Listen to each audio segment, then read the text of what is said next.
Good evening, everyone. I'd like to call the August 8th, 2023 Planning Commission regular meeting to order. The Planning Commission is holding hybrid meetings. Members of the public can attend the meeting in person or observe the meeting on Zoom, online by visiting www.cityofarcata.org and following the live meetings link at the bottom of the city's homepage or on the city's YouTube channel. If you are attending remotely, please be aware that the Zoom feed provides the closest to real-time stream. If you rely on the other feeds and you wish to make comments, please be aware of the time lag on those feeds. The first item on our agenda is the land acknowledgement.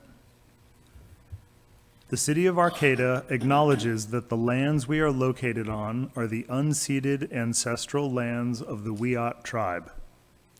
The land that Arcata rests on is known in the Wiyot language as Gudene, meaning over in the woods or among the redwoods. Past actions by local, state, and federal governments removed the Wiyot and other indigenous peoples from the land and threatened to destroy their cultural practices. The City of Arcata acknowledges the Wiyot community, their elders both past and present, as well as future generations. This acknowledgement seeks to aid in dismantling the legacy narratives of settler colonialism. And next on our agenda this evening is roll call.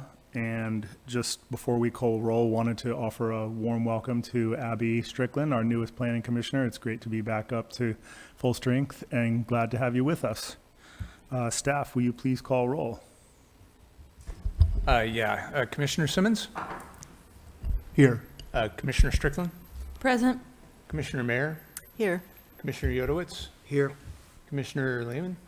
Here. And Chair Davies? Here. And I'll note that Vice Chair Tagnia is not here just yet. All right, we'll be joined this evening by Community Development Department Staff Director David Loya. And next we will have public comment. During this time, people may make comments about items that are not on the agenda. If you wish to speak on one of our agenda items, you will have an opportunity when we are discussing those items. If you have comments about items that are not listed on our agenda today, please line up now behind the lectern. In the interest of fairness to all commenters, if you begin talking about items that are on the agenda, I will gently interrupt you and direct you to share those comments during the appropriate agenda item. If you're on Zoom and you wish to make oral communications on matters that are not on today's agenda, please raise your hand by selecting the raise hand icon on the right side of your screen or by pressing *9 if you are calling in. For those on Zoom, when it is your turn to speak, the clerk will unmute you. With that, I'd like to open public comment. Each speaker will have 2 minutes to comment during early oral communications. Feel free to state your name for the record. May we have the first speaker, please? Greetings. I just happened to see Commissioner Mayer walk into the meeting and forgot that we now have 5:30 meetings, not 6 o'clock. So I am here. My name is Joanne McGarry. And I've been walking around town all day for a variety of reasons and noticing a variety of things. And walkability is very important to me in our town, and getting people to use cars less and less cars in our town is an ideal that I would really like to promote in our community. I think in a big picture kind of way, I leave it to people like Fred and others to talk about specifics, but I think it's important for our commission, our city's committees and commissions and the city council to acknowledge not only the land we are on is the land of unceded land of Wiyot people, but it's also a land that is geologically evolving rapidly now in the Anthropocene in terms of climate change and what's happening with our sea level rise. And refugees coming here for our better climate, and the need for us to create a future in our small rural college town. That's really important, small rural college town. To create a place that is easy to get around in, easy to live in, affordable to live in, and thrivable to live in collectively. These are big, broad topics, but it's really important to me that we always step back from focusing on the narrow to the big picture. And I just picked up, as I saw him walking into the bookstore, Daniel Duncan's new book called 2022 Arcata. So I highly recommend you take a look at it. Thank you. Thanks for your comments. Good evening. For the last 5 years, I've experienced something that I haven't experienced in 8 other cities that I've lived in California. And that is the fact that nothing is being done from the standpoint of our public safety. Cars that are basically speeding all the time. They're not stopping at stop signs. They're basically putting our bicyclists and any folks that are walking in crosswalks in danger. I'm in shock at the fact that I've never seen a police officer stop anybody for any of these outrageous things that are being done. And I'll give you an example. Just at one intersection, 16th and H, I've witnessed a car in a 25-mile-an-hour speed limit in a school zone hit a truck, flip over. I've witnessed a car hit 3 stationary cars at the intersection. I've heard and had my power go out from a car hitting a telephone pole and knocking the telephone pole over. And I've also had several neighbors that also have had their cars run into. So those are all good examples of, not even cars moving that are being hit. So obviously there's a big problem. Any of the other cities that I've lived in, they've done something about it. There's nothing being done. There's nothing being done as far as cars that are modifying their exhaust. And I brought this up for a year and a half, and I've written to you, nothing's been doing there. Also, over a year ago when Julia was the chairperson too, that we brought up the high school from the standpoint of what she witnessed from Alliance. Parents are dropping their kids off, they're running across the road. From my end, the buses are basically 2 or 3 students that are arriving on the buses in the morning, and there's a long line of parents drop off at the lunch hour.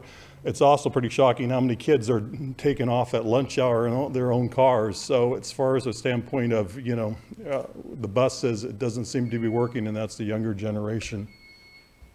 Thank you for those comments. Yes, good evening, Commissioners. I'm Fred Wise. First, I want to welcome our newest Commissioner. Welcome, and thank you for being here. There's a clerical error. The business item listed for tonight is the same as it was for last time, which I think may further confuse the public on what we're going to talk about. The Commissioners may want to request a date for when the EIR is scheduled, when you may talk about the local coastal plan. And if there is an update available on the Plan West schedule of work, that includes studies, a noise study, air quality study, soils report. An article on that has gotten over 600 views on arcata1.com. For the public comment before tonight's specific business item, I request it not be at the beginning of the session, but after the commissioners have spoken. Otherwise, the public doesn't know what to talk about. We really don't know what is going to happen because of the vagueness of the listing of the business item. The framework that you developed was successfully used to go through things, but it's used sometimes, not other times. I think it should be used for the other considerations table, and a gradient voting process should be used, because if someone feels very strongly about something, it gets lost in a strict 4-to-1 or 5-to-1 vote. Whereas with gradient voting, it would stand out more. And most businesses, if one person feels a strong need to say something, they'll say it. It's not based on a vote before it's talked about. There's new articles on arcata1.com about 3D modeling, and a request for more 3D modeling now that we're in the form-based code section of our talks. Thanks. Thanks for your comments. Anybody online, David? We do have folks online. I'm going to ask the folks that are online that wish to talk to lower their hands and raise their hands again. We're having a technical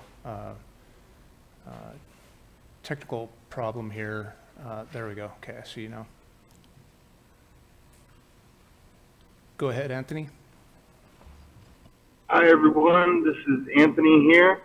I have you on the hands-free. I'm still on my way home from work. But I wanted to make sure I got on today and made some comments. You may remember me a few weeks ago discussing the problem with representation that occurs when higher and vested interest to guide the city development instead of making a greater effort to work within the public. You know, we do have experts that are here who have a vested interest in seeing this community thrive and not just their business. And on that note, I wanted to also point out that San Francisco is facing an interesting point in its city development where they have to fine people for having vacant space in their buildings because they have destroyed the quality of life and the economy in San Francisco so terribly that they can't even keep people in their buildings despite all of the people living on the streets. And that's something that I think Arcata is in danger of achieving itself if it doesn't consider the local economy, because in the last 5 years or more, we've taken some really serious hits to our economy. One was, you know, the commercialization of cannabis and how that drastically altered the flow of the economy up here. And then another important thing was the pandemic, which really destroyed a lot of businesses and a lot of people's lives and livelihoods. And I know that the California population density bonus law is intended to stimulate our local economy. But whenever I bring up how can we protect our local economy or support our local businesses or recirculate the money and wealth into this community, I hate to say this about someone specifically, but David Loya always brings up the word protectionism as if it's a bad, illegal thing. Thanks for your comments, Anthony. Thank you very much. One more thing, though, please. No, that's your time. Thank you. I appreciate your comments. Go ahead, Jane. Hi there, Jane Woodward. I simply want to second Fred's comments. We have had process issues all the way along, and I think some of the comments that are very wisely brought forward by individuals are just overridden and not given serious consideration and discussion. I find that a problem. Similarly, comments from the public. So I understand you all get different points of view and different suggestions, but I think, I mean, we're just going to have to try at the city council level, since we aren't necessarily getting any major consideration at the planning commission level on some of our most major concerns. And I really wish you'd do something about K Street as a priority. Not L Street, K Street. Thank you very much. Thank you for those comments. That's all we have online. All right. Well, thank you for everyone who shared comments in person or online. We appreciate your participation and input. We will now move to item 3 on our agenda this evening, which is our consent calendar. All items on the consent calendar are considered to be routine by the commission and are enacted in one motion. Commissioners or members of the public can request that an item be removed for separate discussion. The only item on our consent calendar this evening is item A, approve Planning Commission minutes for our regular meeting, July 11, 2023. Does anyone on the commission or member of the public wish to pull that consent item for discussion? I'd like to pull that item, please. All right. Motion is pulled. Judith, do you want to tell us what your concerns are? Yeah, we still haven't quite managed to get the format consistent for our reporting of minutes and votes in particular. Typically, I actually went back and looked at the minutes from the last few months, even with our scaled down action reporting. And we do need to report the actual votes on those action items unless they are unanimous, in which case we have our attendance list. We need to know who voted yes, who voted no, and who abstained. And so for this last week, the Boat Mixed-Use Development Design Review was approved by majority vote, but we do need to know who did not vote with that majority. It happened to be me, which is why I noticed it. And I'd like to make sure that our future minutes, as well as this one, do record actual votes rather than simply noting that an item was passed by majority. Okay.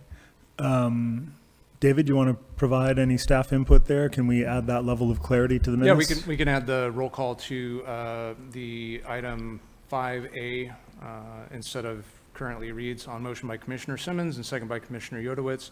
By majority vote, we'll replace that with the roll call. There, in a couple of the earlier minutes from this year, there was a really nice little chart that went with the votes that simply listed yay, nay, abstain. And it's super easy to look at, and I'd love to see that. A good format. Yeah. Yeah, that's a roll call vote. We'll identify which commissioner voted in which way on each item. Is that getting it? Yeah, I'm just noting that in the actual minutes that are put online, it's not just written in narrative form. There's a little chart that comes in there so that you can instantly look at that item and say, oh, okay, that's what I'll have to happened. look at that. That may be something that our program that manages the agendas puts in automatically. So I'll go back and look at that and see if I can figure out what you're talking about. And I will reach out to you if I cannot figure it out, and we'll see if we can track it down. Thanks very much. With that, I'd like to move to amend the minutes and You'd like to move to approve those minutes as amended? move to amend the minutes and approve them as amended, yes. Okay, that, we have a first motion. Do we have a I second? would second that motion. First and a second, all in favor? Aye. Aye. Should I abstain considering I wasn't there for these minutes? You can abstain if you'd like to. You're basically accepting the minutes into the record, and so you can also vote if you'd like to. If you feel like you've watched the meeting and have familiarity with it, you can vote. I'll abstain. Okay, motion passes. All right, we have no public hearings this evening, so we'll move on to our business items. We have one business item tonight, and that is to consider a recommendation to the City Council on the general plan updates. As usual, can we begin with a staff report, please? Yeah, I'll be very brief, just to orient to the opportunities for tonight for the commission to to review work that's sort of outstanding from its prior discussion guides. And then there was a little bit of cleanup with the other considerations table, which I do have up on the screen. At this time, the commission got to the point where they were, basically had worked through all the issues. The two items that you see before you now in yellow regarding lane widths were something the commission wanted to continue to discuss, and it sounded like there was a desire to make a recommendation for 10-foot wide lane widths around those. And so with the exception of those two, it seemed like at that point the commission was ready to take action previously. And then we have the discussion guide, which has some outstanding items that were not discussed in Commissioner Mayer's absence on, some of the gateway topics. And then there are also some other outstanding bike rack issues on that. So we can start there if you'd like. Yeah, that sounds good. I think that's a good way forward. Could I just ask a question? In your staff report, you indicated that we were going to be talking about the density bonus and community benefit stuff.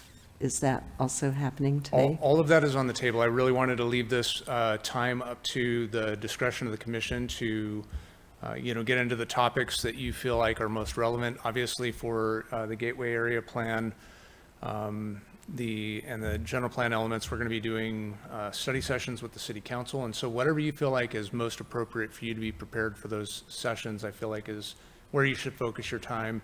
If you want to clear out the bike rack and make sure that you've got, a second set of recommendations to the city council on those items, that's appropriate. Or, if you want to get into more detail on the density bonus, we did produce a short video on the density bonus and shared that with the council, commission, and community.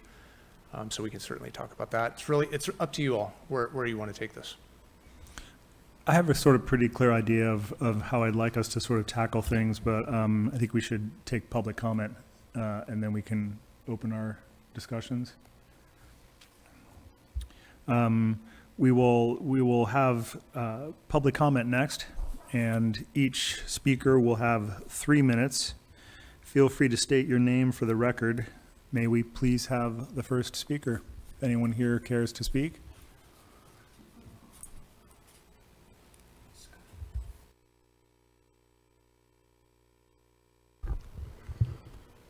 Gregory Daggett. I think one of the most important issues that we had a commission, sea level rise. We had experts that came in and gave their opinion on what, especially the Beryl district. And I'll remind you that I remember one that was quite sincere in saying that this was a really bad idea when some of our council members asked from the standpoint, why would you want to invest so much in an area that's going to be affected by sea level rise in the future? And the rest of the panel, which was NOAA, Coastal Commission, and another consultant that the city had hired in the past, they sounded pretty lukewarm to the whole idea. They didn't really feel too comfortable about that particular area and doing development. So it's a subject matter that hasn't seemed to be brought up since that joint session that we had with the city council. And I mean, it's the main game here. Why would you go for 7 stories specifically in probably the worst particular area in the whole city to do it? And you're kind of acting sort of like the old Army Corps of Engineers in a way, thinking that you can just build it and it's going to last. I mean, if you really want a 7-story building, why aren't you doing what a lot of the experts that have written you that I've seen in newspapers and letters to the city and say, build it on bedrock, build it in another part of the city. I mean, this was the city's position like 6 years ago. We're not going to build towards the bay. We're going to build towards the hills where we're not going to have to have these issues in the future. So I'm just really confused why you seem to be so gung-ho about still doing the Beryl district when they gave their opinion and those were the experts, and we seem to have no discussion since that. I'd also point out from doing a lot of research that cities that have sort of the same situation that we have gambled a little bit and built, they haven't put a 7-story structure in there. They're light industrial or high tech and brought in, some people and generate a lot of income for people to be able to afford places. And then their housing has gone a little bit further away from the bay. And those people then can walk to work, they can bicycle to work. So I'm just kind of like a little surprised that from the economic analysis that, this is a comment I hear from everybody. It's like, how am I going to afford to live there? It's like building costs are like $500 a square foot now too. So, I mean, it's another subject that hasn't been addressed. Thank you. Thanks for your comments. Yes, good evening, Commissioners. I'm Fred Wise with Arcata1.com. I had requested that the Commissioners have some speaking before public comment was open because we have no idea what you're going to talk about tonight. Probably the other considerations table. The other considerations table, there's nothing in there that dates after September 2022, almost a year ago, except Transportation Safety Committee has a clarification of something they said in August 2022. It doesn't seem right to just confine ourselves to things that are a year old here. The Community Benefits Program, if we get to that, the Commission created the items. I'll point out that staff assigned the points. It is my opinion that the points system is very skewed and doesn't accomplish what I think the Commissioners want to accomplish. And you can look at just the actual allocation of points on that. As an example, as I brought up before, having a community garden that is under 500 square feet, which would be something that could be 2 feet by 2 feet square in a literal sense, gets the same amount of points as providing owner-occupied housing, 20% owner-occupied housing, which is entirely different skew there. The Humboldt Association of Realtors requested a 10% allotment of owner-occupied housing. That wasn't even discussed last week or 2 weeks ago. There is an update, as we know, of the version 3, July 11th of the Gateway Area Plan.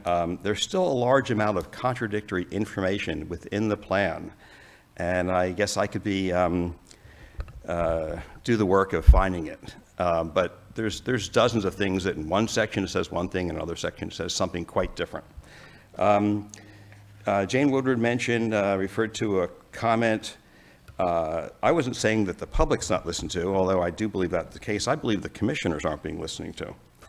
At some point, the Commission may want to discuss more about affordable housing. There is, I believe, 2.5 pages in a agenda packet some months ago, but it was never discussed.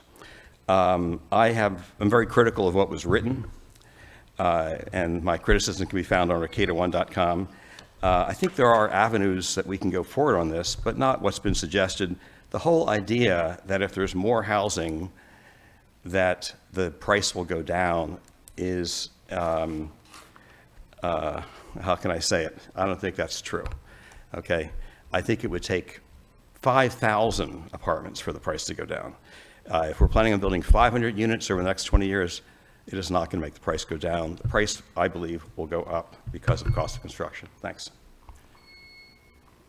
Thanks for your comments, Fred.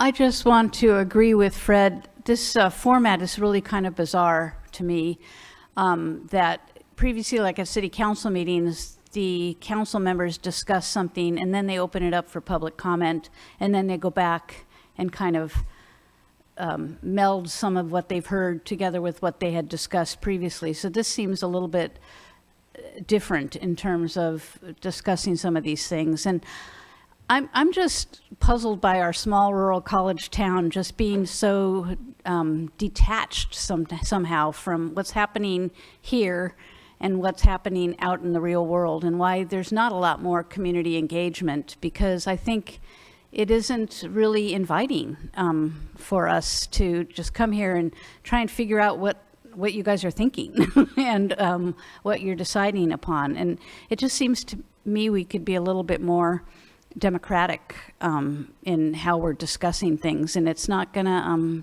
take a whole lot of time to do that. But not knowing where you guys are coming from based on what you're being presented with by staff, you know, I don't do my homework. It's been historically my issue, but I really want to understand what's going on in my town, and it's my town as much as it's anybody else's town. And so just let's have a conversation about what you're thinking. What is your broad umbrella vision of planning for the future for us? Thanks, Joanne. Appreciate your comments. Anybody online waiting to share? Go ahead, Colin. Good evening, Commissioners. This is Colin Fisk with CRTP, the Coalition for Responsible Transportation Priorities. I just wanted to start off by saying thanks for all of your work getting to this point. It's exciting that we're here, and we continue to be excited about the Gateway Plan and the general plan updates and the zoning code updates that really go a long way towards improving bike and pedestrian and transit friendliness in planning. So thank you for all of that. With that said, I wanted to address a few of the transportation related items which I think may still be outstanding. And I did send some written comments. Hopefully you got those, but I'll just briefly summarize. One is that I'd like to try and make sure that redesigns of K and 11th Street for bike and pedestrian safety and comfort are really at the top of the agenda. If those need to be separated out from the gateway and general plan update process, that's fine, but just that we don't lose the importance of near-term action there. Another item is speed limits on those same streets. HCOG had suggested lowering the speed limits to 20 miles an hour there. Due to recent changes in state law, that is easier than it used to be and would really encourage you to look into that. Also, the lane width item, which you already briefly discussed, we strongly support moving to a 10-foot standard. I think you all probably know the reasons for that. And finally, on the issue of parking meter revenues, just there are a lot of different ways that you can implement parking meters to more effectively manage existing parking and to reduce the subsidy for driving. And also, you can then use the revenues to improve investment in public transit, in walking and biking infrastructure. There are a variety of different mechanisms for doing that. I'm happy to discuss that with any of you further if you're interested, but really would encourage you to investigate that as a way to sort of put your money where your mouth is in terms of supporting mode shift in Arcata. Anyway, thank you so much. Thanks, Colin. Go ahead, Lisa.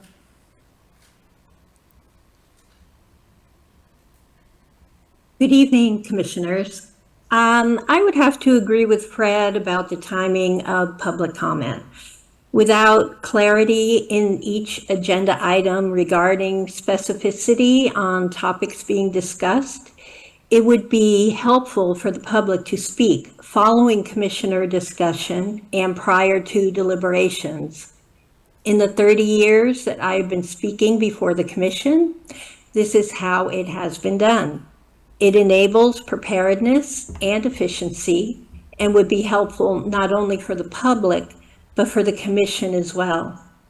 I will once again remind the Commission that you have not yet discussed the issue of the sphere of influence and protective language regarding agricultural land in the general plan. I have already provided you with detailed information in writing about this issue, and I would like to ask for a time certain for this discussion to occur at a future time. Thank you. Thank you for those comments.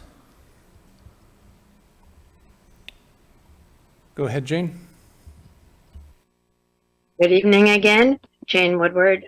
I too want to thank you for all the work you've been doing. It's very frustrating to try to tackle all this. It's frustrating for the public to try to keep up with it, and particularly, as everybody has noted, to try to figure out exactly what you're going to talk about tonight so we know what to talk about ourselves. I want to second everybody's comments to date, including Colin's, because I think we think fairly similarly along the need to address parking and 10-foot wide lanes, etc. I do particularly, as usual, want to address the issue of building 7-story buildings in the coastal zone subject to sea level rise within the next anywhere from 20 to 50 years, 60 years. I think it's insane, frankly. And I don't know whether you have gotten any of this authorized or agreed upon by the Coastal Commission, but I would guess you're going to have problems there. But I just don't understand why that's where you're thinking of putting multi-story dense housing when it doesn't make sense to me. I don't think it would make sense to developers, and I don't understand why you haven't brought them in to discuss it with you. So I find that a big flaw in the discussions to date. We requested that months and months and months ago, and you have never done it. So I hope you will have a serious discussion of how building dense housing fits in the coastal zone. And there have been multiple discussions of this, multiple comments I presented as well as others. Thank you very much. You've got a lot of work. Thank you for your comments, Jane. That appears to be all the public comment online. All right, thank you for that. I'd like to bring our deliberations back to the commission. Before we begin, as staff mentioned, there is some leftover business from our last meeting, and I'd like to start off by taking up just finalizing our approving of the other considerations table. This is something we had voted for at our last meeting, and then just didn't finalize that discussion. So the packet does include the decisions we made then, and my question to the commission is to just see if anyone has any object to formalizing the recommendation, which was an outcome of our discussion at our last meeting. Let me ask, are we going to take up these issues right there? Yeah, my recollection from the discussion you had last time was that the lane width issue was the item that you were pulling off of the other considerations, but that you were forwarding on the rest of the other considerations recommendations. Do you think you could let us see the full width of that chart? I can certainly show you the full list. You won't be able to read it if I show the whole list. We did go through this last time, line by line, until commissioners got to the point where they said, okay, let's skip ahead to only the 3s and 2s. Yeah, I was asking about the full width. Full width? Yeah. For those 2 highlighted items. Gotcha. Sorry, I misunderstood. Although our discussion right now is not about the highlighted items, it's about everything but the highlighted items. So what I'm trying to say is really a mere formality that we finalize the work we did last time when we voted to approve those. I just need to check in with everyone and make sure there's no objections to us formalizing the work we did at our last meeting. And then we can begin looking at the items in yellow, which we needed further discussion on. Does anyone object to that? Okay, so let's wrap that and move into those highlighted items that we had pegged for further discussion.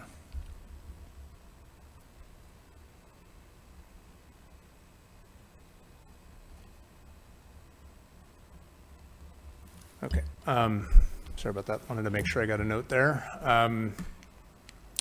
Okay, so do you want to then jump into these 2 items? I think the proposal on the table would be to make the lane widths 10 feet as a starting point. And Commissioner Simmons?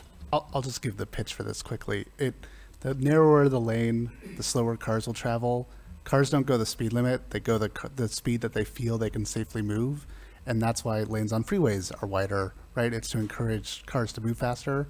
And so when Dan Burden was here, he advocated for 10-foot lanes because it slows down traffic, creates more pedestrian safety. And so that is the reason for CRTP and the public members' suggestion. Go ahead, Judith. Yeah, that makes sense if you're assuming that drivers are actually primarily concerned with their own safety rather than the safety of pedestrians, bikers, and kids. And I think the only way I would really recommend reducing your typical lane from 12 to 10 feet is if we also reduce the maximum speed, the speed limit, to 20 miles an hour or less. And for any section of the road that has a 25 mile an hour speed limit, I think we need 12-foot wide lanes. just people open car doors. Not all streets have bike lanes. Kids run out in front of cars in bad light. And in those cases, that on a two-way street, that extra 4 feet makes a big difference. And I'm not sure that that was taken into account, but I would recommend both reducing the speed limit and in areas where the speed limit is reduced to consider reducing the lane width. Peter? I strongly support the 10-foot width. Mr. Burton, when he was here, he made a direct relationship between the width of the lane and the speed that cars drive. That the narrower the lane, the slower cars drive. And I agree that a 20-mile-an-hour speed limit is a great idea. But having a physically small width will encourage that. Let me keep going with that. I supported the KL couplet when it came up. I still think it's a good idea. If L Street were indeed 10 feet wide, and by the way, I was out there yesterday. I didn't measure with the tape, but I stepped off L Street, and it's about 15 feet wide right now. And if it were 10 feet wide, there would be plenty of room for L Street and a linear park. And if K Street were one way and reduced to a 10-foot lane and there were no parking, it would give us an enormous width to work with. Bigger sidewalks, isolated bike lanes, and it could be a wonderful street if it were one way and only 10 feet wide. In terms of what to do immediately, I think if we made if K Street were still two ways before this happened, and we made the lanes 10 feet wide, that would improve safety dramatically and took parking away. That could be an interim step to really improve K Street and improve the safety. I agree with your points there, but I want to make sure we're centering our discussion not on the couplet concept, but just in general, a reduction of road widths to 10 feet. Joel, did you want to weigh in on this? Where do you land on this? Well, it makes sense to me logically. I'm not an engineer, a traffic engineer, or architect, so it'd be nice to see some data, I'm sure there are reports out there that people have analyzed this issue in other jurisdictions, and that if something like that could be provided to us and the public, that would help. I mean, if I had to vote now, I'd say, yeah, I'm in support of 10 feet and reducing the speed limit because it makes sense to me. But again, because of my lack of technical expertise in that area, that does trouble me a little bit. Can I just jump in? If you look at what I said up there, I cited a Bloomberg article that goes into a lot of the research about lane widths and talks about why they're safer. I'll also say I agree the speed limit should be 20 miles per hour. That was a comment from a public member being HCOG, saying that the speed limit should be reduced to 20 on K and 11th Street. I was the only commissioner that voted to discuss that item, and so we didn't get to it.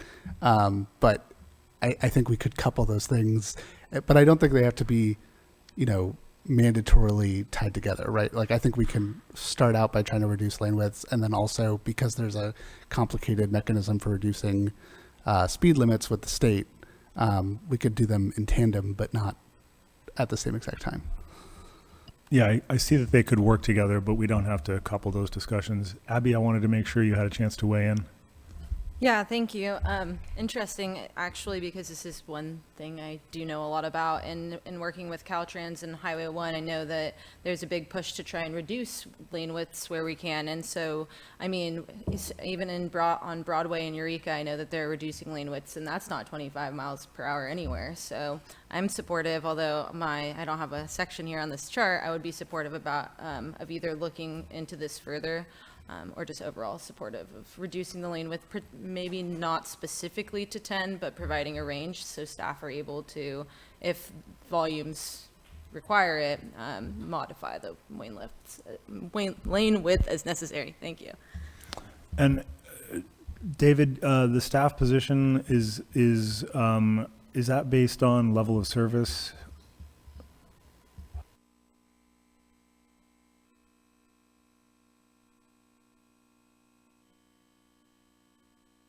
Oh, I'm sorry, I'm unmuted. No, that is not based on level of service. I believe that's based on, our typicals for engineering standards for road widths. And I can say that, engineering, I think would be open. I think if the commission, feels that, 10 feet is the width that we should put in as policy, certainly something that you can make as part of your recommendation now, and then we'll ensure that engineering has an opportunity to weigh in before the final decision is made. I also wanted to report back that I know that engineering and the Transportation Safety Committee is looking at reducing speed limits using the new state laws that make that process easier. And I believe on the meeting for September 16th, there's going to be an agenda item to address reducing speed limits in school zones, as a starting point. And I think the Transportation Safety Committee is also considering taking up the idea for reducing it in other streets as well. So I think, it's timely discussion. The other thing I wanted to add is that in addition to reducing the lane width, and to Commissioner Lehman's points, that what that does is frees up area to increase other things, bike lane widths, buffer between bike lane and travel lane for vehicles. The other thing that it does is it adds to the effectiveness of bulb outs at crossings and other traffic calming measures that would go into. So it's not just the lane width that would be, affecting people's behavior as they drive those streets. Can I make a suggestion? Sure. Considering that the Transportation Safety Committee is also looking at this, and that we do have a study session with the City Council after they will hopefully come through with some recommendations, perhaps we can make sure that this is something that we bring up with the City Council when we have the Transportation Safety Committee's input as well. But to put this in as a holder, that we would like to consider a default policy of reduced lane width and reduced speed, pending more detailed safety analysis by our city engineers. Do we have a sense of when that will come up in certainly not in our first session, but I guess my question would be, can staff weigh in as to whether or not it's realistic to think the Transportation and Safety Committee will have weighed in before we broach this with the City Council? I don't know their timing for that. I can't speak to that. Okay. How do other commissioners feel about that? Do we want to hit the pause and wait for Transportation and Safety to weigh in and then take this up with the City Council as we have 3 joint sessions coming up, or proceed to a vote for a recommendation? I'd like to proceed to a vote. If the Traffic Safety Committee wants to weigh in, they can. And they could weigh in after the fact, too. Yep. I mean, it's not chiseled in concrete. Yeah, absolutely. Matt, proceed to vote. Joel? Abby? Judith? I know where you stand. You just said what you wanted I've just to. said it, and I think the thing that we need to do is perhaps to ask staff to communicate on our behalf with the Transportation Safety Committee on the City Council about when we should raise this again together. Okay, in the meantime, I think we're voting on a recommendation to reduce lane widths to 10 feet. In favor? Yeah, so move. And do we want to include reduce the speed limit to 20 miles an hour as part of that? Or do we want to separate them? I think we should vote on it as written and not pull the speed limit into it right now. Well, that's fine. I think the speed limit has been pulled into it. I pulled it in just now, and we had a recommendation from another commissioner to consider that as well. Okay, fine by me. So, Peter, you voting I yes? move that we, do we need a motion? I don't think we need a motion. Oh, all right. Aye. Yeah. Where are you at with this? I know you're, I'm in favor of both 10-foot lanes favor. and a 25-mile-per-hour speed limit. okay. Abby? Okay. Joel? I'm in favor. Okay. And Judith, where would you like your vote to land? I'd be in favor of the reduced lane width contingent on areas with reduced speed limit. Okay. A majority of the commission is in favor of the reduced lane width and reducing mile per hour to 20.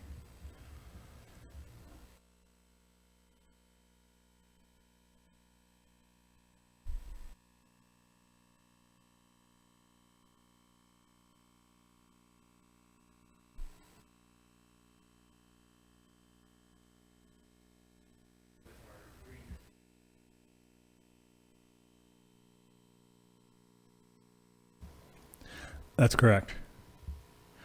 So can we move now? I want to make sure we have a chance to get through and look at the recommendations that Judith had made that we sort of paused in her absence. Can we circle back to those now? And then after that, we can look at the time we have left and discuss what the best way to proceed in advance of our joint study session is, whether that's look more at the gateway code or what have you. But I'd like to clear these items that Judith had put forward off, as we haven't had a chance to do that yet. I'd like to get through those. Scott, there are other items on the bike rack that we haven't gotten to as well. There are, yes, but I would like to address the ones that Judith had submitted before she went away in June. That's where I'd like to focus our attention next. What packet page do those start on? That's a good question. We were having a discussion about that earlier. David, do you have those summarized somewhere, or can you give us some direction on packet page or bring those up for us? Yes. I think they were in various sections. So I will do my best. I think we're starting here on, excuse me, I believe bullet number 8 or 10. I'm not sure which is the starting point. It's from the current packet, page 69. And I would have to do a little bit of research if you got the previous packet. Okay, on the previous packet, it was packet page 105. 105, okay, perfect. Thank you. So 69 or 105, or the screen in front of you. I think the screen needs to be where we're at, because we can see it. That works for me. So do you want to give us an intro and walk us through these, Judith? Yeah, and I'm not sure where we are on the inclusionary zoning requirements after your discussions, and I think David had wanted to bring that up again today. But what's pretty clear to me is that, especially if we link it to any kind of community benefits program in the gateway, but in general for the city, if it doesn't kick in except in the largest of projects, we probably aren't going to get the results that we're hoping for in terms of affordability. And as a very modest change here, I had simply suggested reducing the kick-in point to 20 rather than 30 dwelling units in a project. So for example, the Broughton project of last week would then be subject to an affordability requirement, for example. But I think we could set that point at a number of different entry levels and link it to other characteristics of the project, perhaps including some link with owner occupancy or mixed tenure or something like that. I just wanted to make sure that we discussed it and wanted to make clear that the level of obligation to developers was a little bit too lenient in my mind to make it an effective policy tool.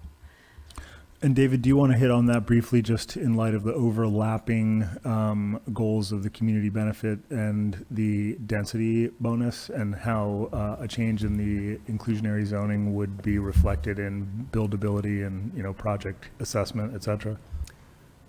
Yeah, I can try and address those. On packet page 7, there's a table 1 that outlines the number of units that would be required for, you know, density bonus, inclusionary zoning for very low income and low income at the various thresholds.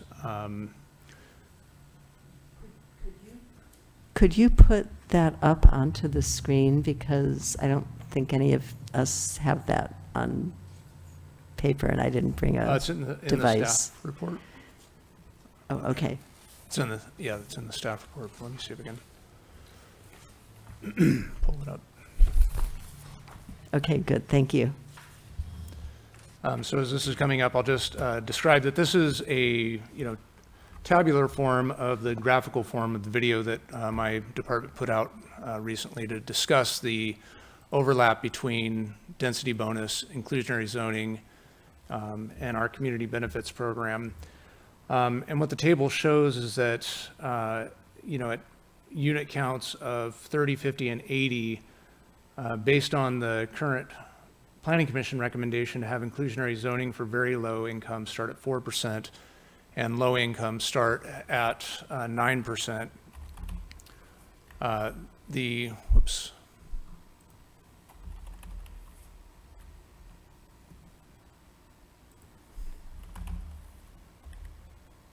And we specifically pegged it there so as to not get tripped up by that next level of sort of triggering with the density bonus.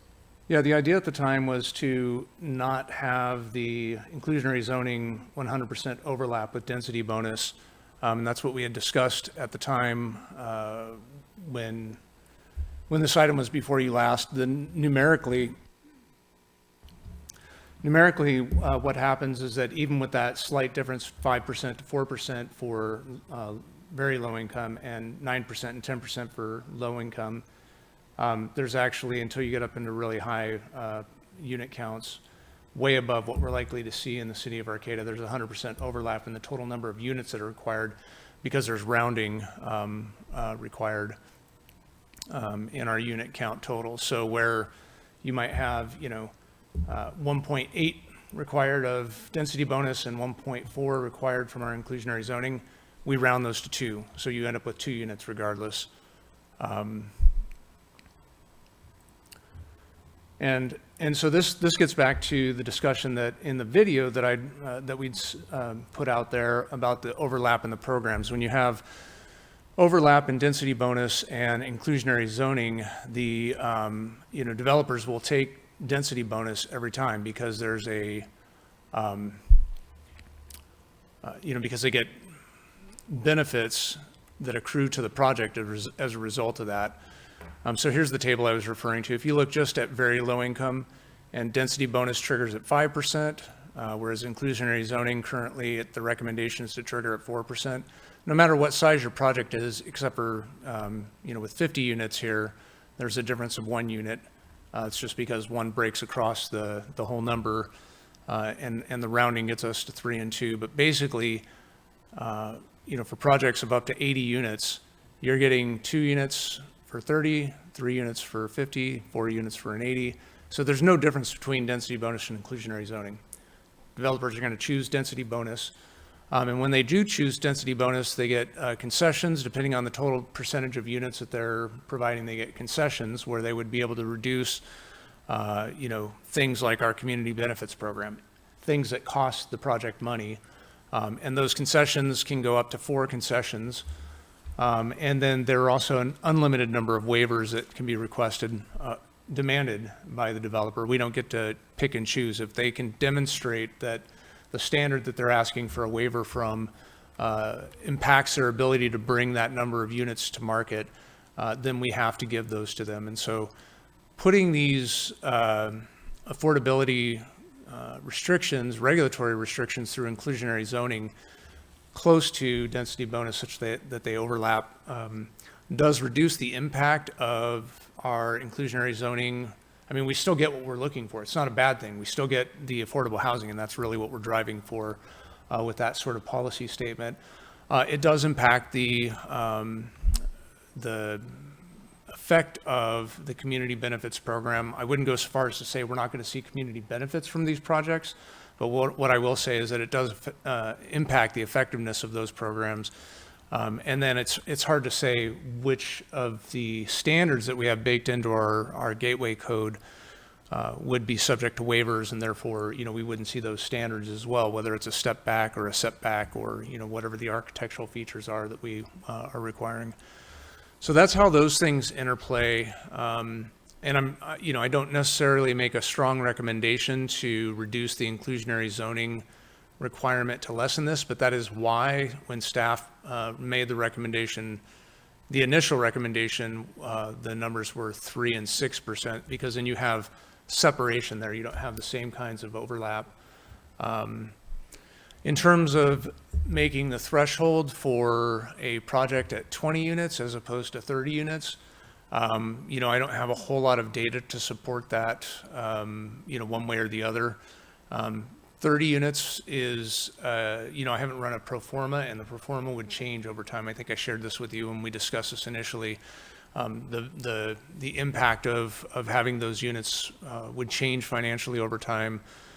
But my feeling after, my history working for the city of Arcata, working on several pro formas for affordable housing projects, is that when you start getting up into above 30 units, having, 1, 2, or 3 affordable housing units, 4 or 5 affordable housing units out of that mix, and having those rents restricted is not going to be a significant burden on the initial upfront cost.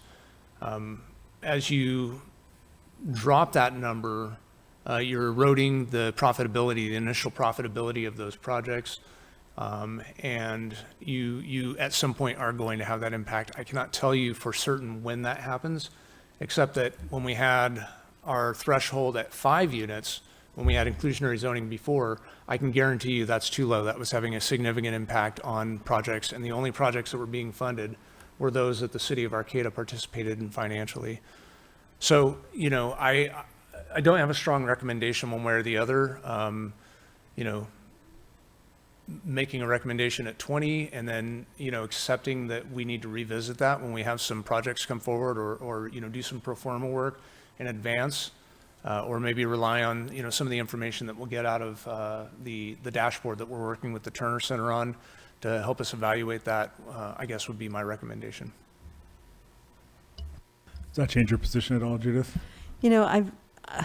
When I'm looking at these numbers, I am realizing that relying on a community benefits or inclusionary zoning program, not just in the Gateway, but in the city as a whole, it is something that I think we started thinking about before the state started ratcheting down the statewide requirements.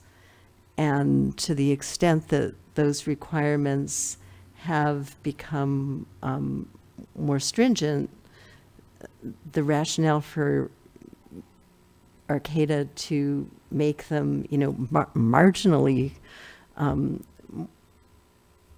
more stringent has actually kind of been reduced, and it just kind of confuses things at this point. But I feel like if we're seriously going to do any kind of inclusionary policy, it's got to be significantly different than the states to get us anything. And otherwise, it's a lot of trouble for very little benefit. I would imagine that what the Turner Center's conclusions will be is just about any of this stuff is going to discourage housing development because that's how their model is built. But I just sort of feel like starting in at 30 units means that, most projects of an acre or less will be, many of the projects of an acre or less would not have a significant number of guaranteed affordable units as a result. And that by just reducing that number, I guess, in a sense, by an arbitrary amount, we can at least make clear that we do value affordability in the project. Got it. Peter? I hear what you're saying, Judith. I think the primary, we do need affordable housing in Arcata, no doubt, but we need housing in Arcata too. And if we, I have no idea how we came up with the 30 unit arbitrary limit. But if we reduce it, that's somewhat of a barrier to more housing being built. For example, I think that developer that was here last time, who had 22 units, probably wouldn't have proposed this project if he had to build affordable units. He would have probably thought that they wouldn't pencil out. So at any rate, all I'm saying is the lower we make that number, the more difficult it will be to just develop housing in Arcata. I get that. Joel? I believe I read fairly recently that San Francisco was in the process of substantially reducing its inclusionary housing numbers because nothing was being built or very little was being built. So if a city like that takes action in that manner, it's kind of telegraphing, to us, I think. I want to throw out there that we need housing of all types, and I might be inclined to support Judith on reducing the overall number of 20 to trigger it, but also reducing the percentage as well. And maybe we should rethink based on what David said. I don't know whether there's any sentiment here to reducing our percentage back to what staff originally proposed, and then we increased to 3 and 8 or whatever the percentage was. Because if in fact no one's going to use our inclusionary housing if they can get the density bonus, I think we need to incentivize that, even if it means theoretically, we get less affordable units in our program than the states. Abby? I'm just kind of still chewing on the information, but it's nice to listen. Thank you. Matt, did you want to weigh in on this one? I'm incredibly torn on this one. It's at everything Joel said about San Francisco, but then at the same time, I like the suggestion of lowering it to 20. I think I'm almost like a 3 at this point, where I couldn't vote either way. Can I respond again? Sure, please. I don't feel incredibly strongly about this. I think the whole concept of inclusionary zoning, given what the state has been doing, may be a tool whose use has been kind of surpassed. I was on the commission here, I guess I'm the only one of us now who was, when the commission voted to eliminate inclusionary zoning a few years ago. I was the only dissenting vote of that, so, and staff's feeling was that it wasn't effective anyway, but this was during a point when we had a housing construction downturn. It seems to me that when housing becomes a more profitable investment for developers, that is the moment when we can reasonably demand that they build more affordable housing. And it seems that the difference between 20 units and 30 units, the difference between 3 and 5% are very marginal, and in the bigger picture, maybe not that significant. So I also feel that these types of numbers and inclusionary requirements should not just be in the gateway, but should be citywide. For one, it avoids confusion, but it also negates the potential returns on a community benefits item, and so perhaps we need to really think that broader framework of community benefits and density. I hear, thank you, Judith. I hear the concerns about inclusionary zoning and the overlap with the density bonus, but it's not as if a developer chooses the density bonus versus inclusionary zoning, it's not like we lose the affordable housing. It just comes through a different path. No? No, that's absolutely correct. The risk isn't that we will have lost affordable housing. The risk is that we will have less effective community benefits program. And have waivers to the code that we've developed, which we think is the right way to build. I mean, we might get structures that we didn't count on, right? That's correct. We might get structures, for example, that are monolithic, you know, the kind of thing we're trying to avoid with the form-based code. Because if a person could claim a series of waivers, they could say, I'm not doing this, I'm not doing this, I'm not doing this, here's your box. Yeah, I mean, I think it's basically impossible to know. There's too many variables for us to assess to be able to know where to set that number. Real estate pricing, market rate for housing, all of the complex variables that go into a developer's decision. I don't see how we could possibly get a handle on what the right number would be without either risking it being too low and therefore discouraging housing, or being too high and therefore overlapping too much with the density bonus. I don't see. I don't think. I guess what I'm saying is I don't think there's a perfect answer there, because we can't know, and the factors that impact it are going to continue to change. So. If I can jump in. Go ahead, Matt, yeah. And this sort of builds off of what both you and Judith are saying. I think I suggested last time we talked about this should really be a dial that the city can change based on current economic conditions. And like you're saying, like the idea of setting an amount now and assuming it'll make sense for the next 20 years feels a little bit, silly. I think the thing that we need to do, though, is if we're going to use this tool at all, to provide some predictability and some consistency, and otherwise, I think maybe it's a tool we should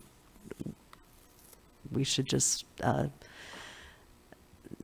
not add into our codes at this point. We don't have it right now, but it would significantly change how that community benefits program works in this one dimension.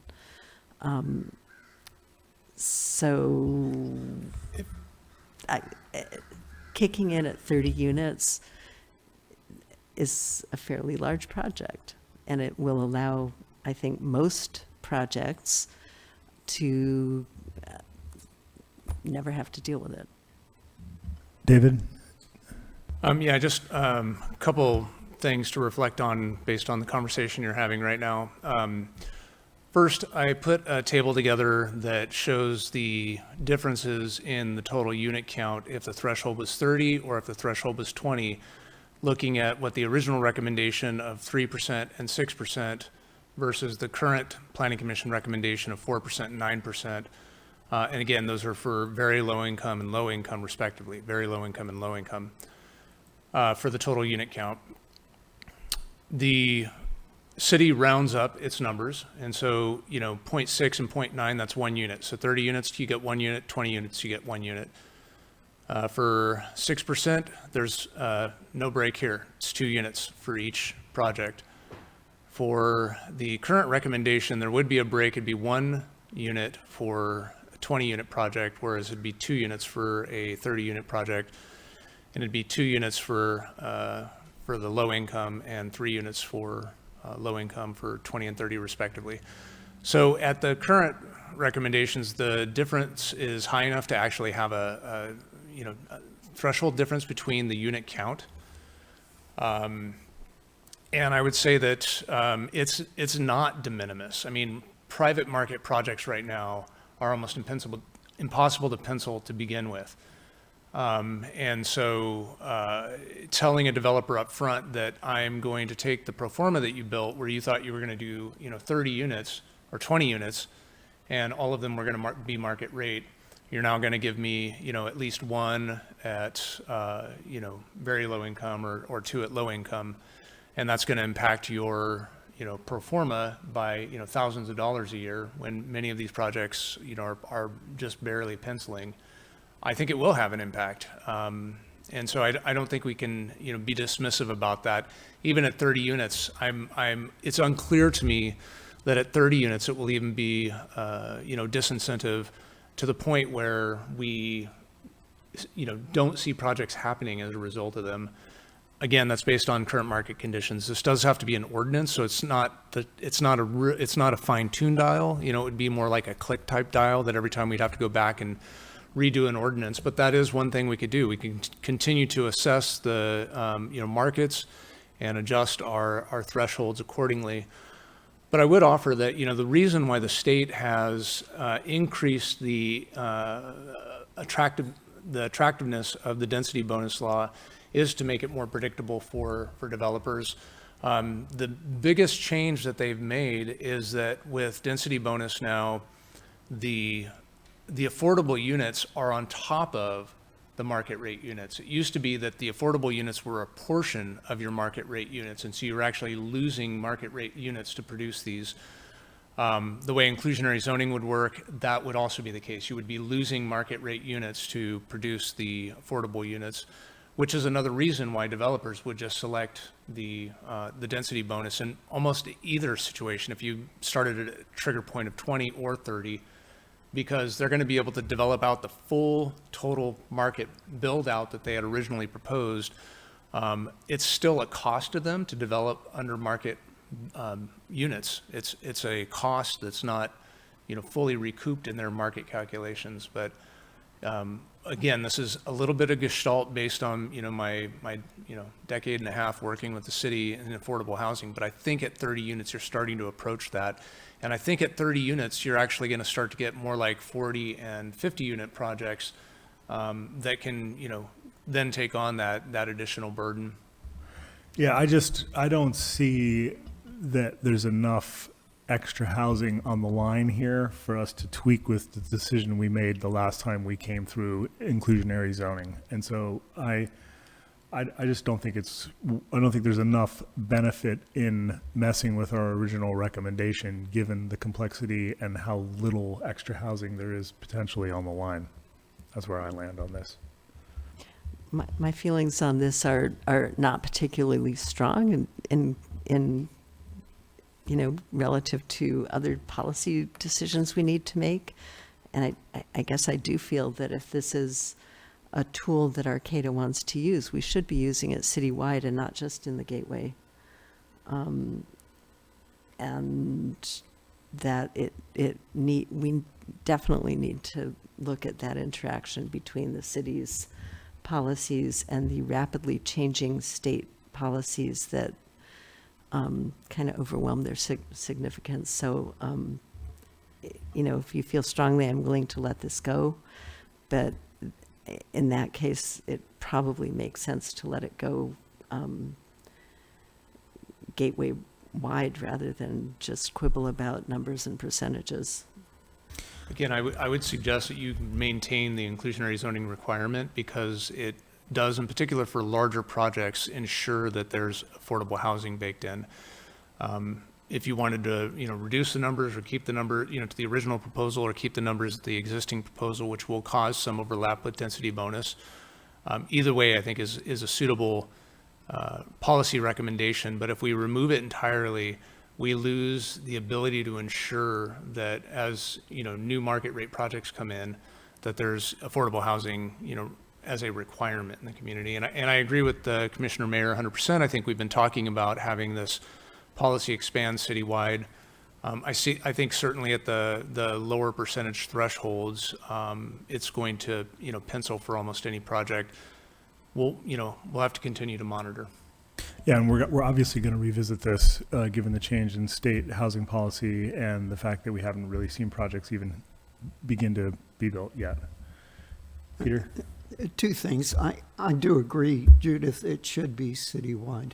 And I think reverting back to the original lower percentages is probably a good idea. At least it's somewhat of an inducement to use the benefits program rather than the state program. And that would be to our advantage in the city. I think I would just like to get a sense of, do we want to, our commissioners, given all this discussion, given the fact that we're sort of retreading ground that we've been down before a little bit, do we want to stick with the decision we made when we discussed this, or do we want to discuss adjusting that decision? Sounds like you're for adjusting. Joel, where do you land? I agree with Peter that keep the program, reduce the numbers a little bit back to the 3 and 6. Original staff Yeah. recommendations. Yes. Abby?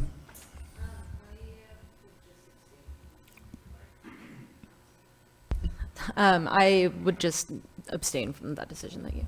Got it. And just so you know, we can hear you when you don't have your mic on, but the folks online cannot without the microphone. Matt? I would keep it at our recommendation from last time. Okay, Judith? I'm willing to let that go. I think this is something that the city should take up citywide. And if we're going to bother with having a program, I think it should be something that would be significant. And, you know, basically we, at this point, are quibbling about, you know, 1 or 2 units in a fairly large development. So that's not going to house Arcata particularly. So I'm willing to let that go. I'm not sure where that leaves us. Let the proposal go. Sounds like leave the recommendation that we made to me. Is that what you're saying? Our original recommendation? I still think it should kick in at the level of a smaller project, but you know, as David explained, we're talking about one unit difference. Well, I'm counting that as a majority to leave our original recommendation as is. So let's move on to the next item for discussion. Okay. Number 10. Okay. In looking at the maps of the different areas within the gateway, and I believe that was figure 4 in the most recent edition of the gateway document. I think it was on page 44. If can you get that up easily?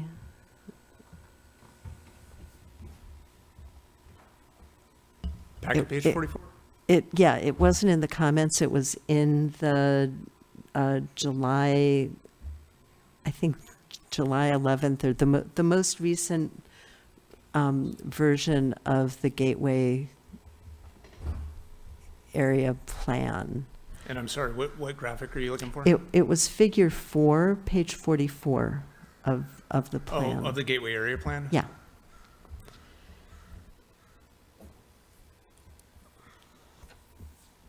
Sorry, you're sort of moving between documents, but it really helps to look at the map. And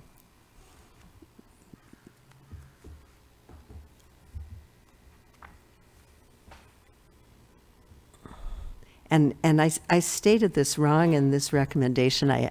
I actually was referring to the Beryl District, and the issue I think is more with the corridor. And I'd actually thank Fred Wise and a map that he posted to show the difference there. But we have proposed Gateway District areas. I think it was figure 4, which is where the map is. Yeah, there you go.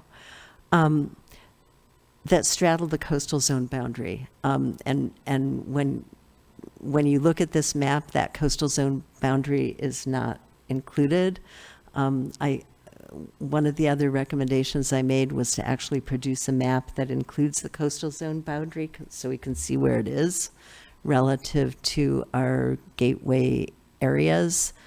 We know that the implementation of our zoning code following the 2008 update was delayed for, I think, more than a decade because of disagreements with the Coastal Commission and the city. And as a result, for many, many years,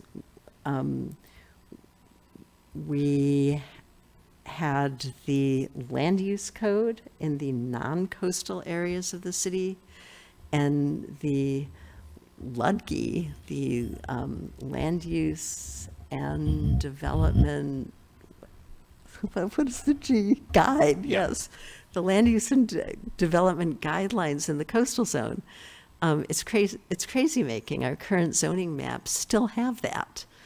And I know we have, a better relationship with the Coastal Commission now than we probably had when they threw our last local coastal program back at us, but anything we can do that will be a tool to allow us to possibly savor, as in cut apart, the parts of our programs that are directly subject to the coastal zone rules and the Coastal Commission staff's recommendations, so that we can go ahead with the portions that appear to be not subject to those restrictions, is probably going to allow us to get our gateway area plan element on its feet sooner and with less fuss. There's also the issue of design standards that are in this map, especially in the corridor, going to straddle those boundaries, when in fact we know that there are some design considerations that probably should be different to the north of the coastal zone than they are to the south. And so a simple solution would be to take the yellow area, the corridor, and have a north corridor and a south corridor, or a coastal corridor and a non-coastal corridor. Most of those standards could be identical between them. But to the extent that there may be things that are influenced by coastal protection factors, it would allow us to build those into our policies and whatever zoning is linked to them. It's a pretty simple solution.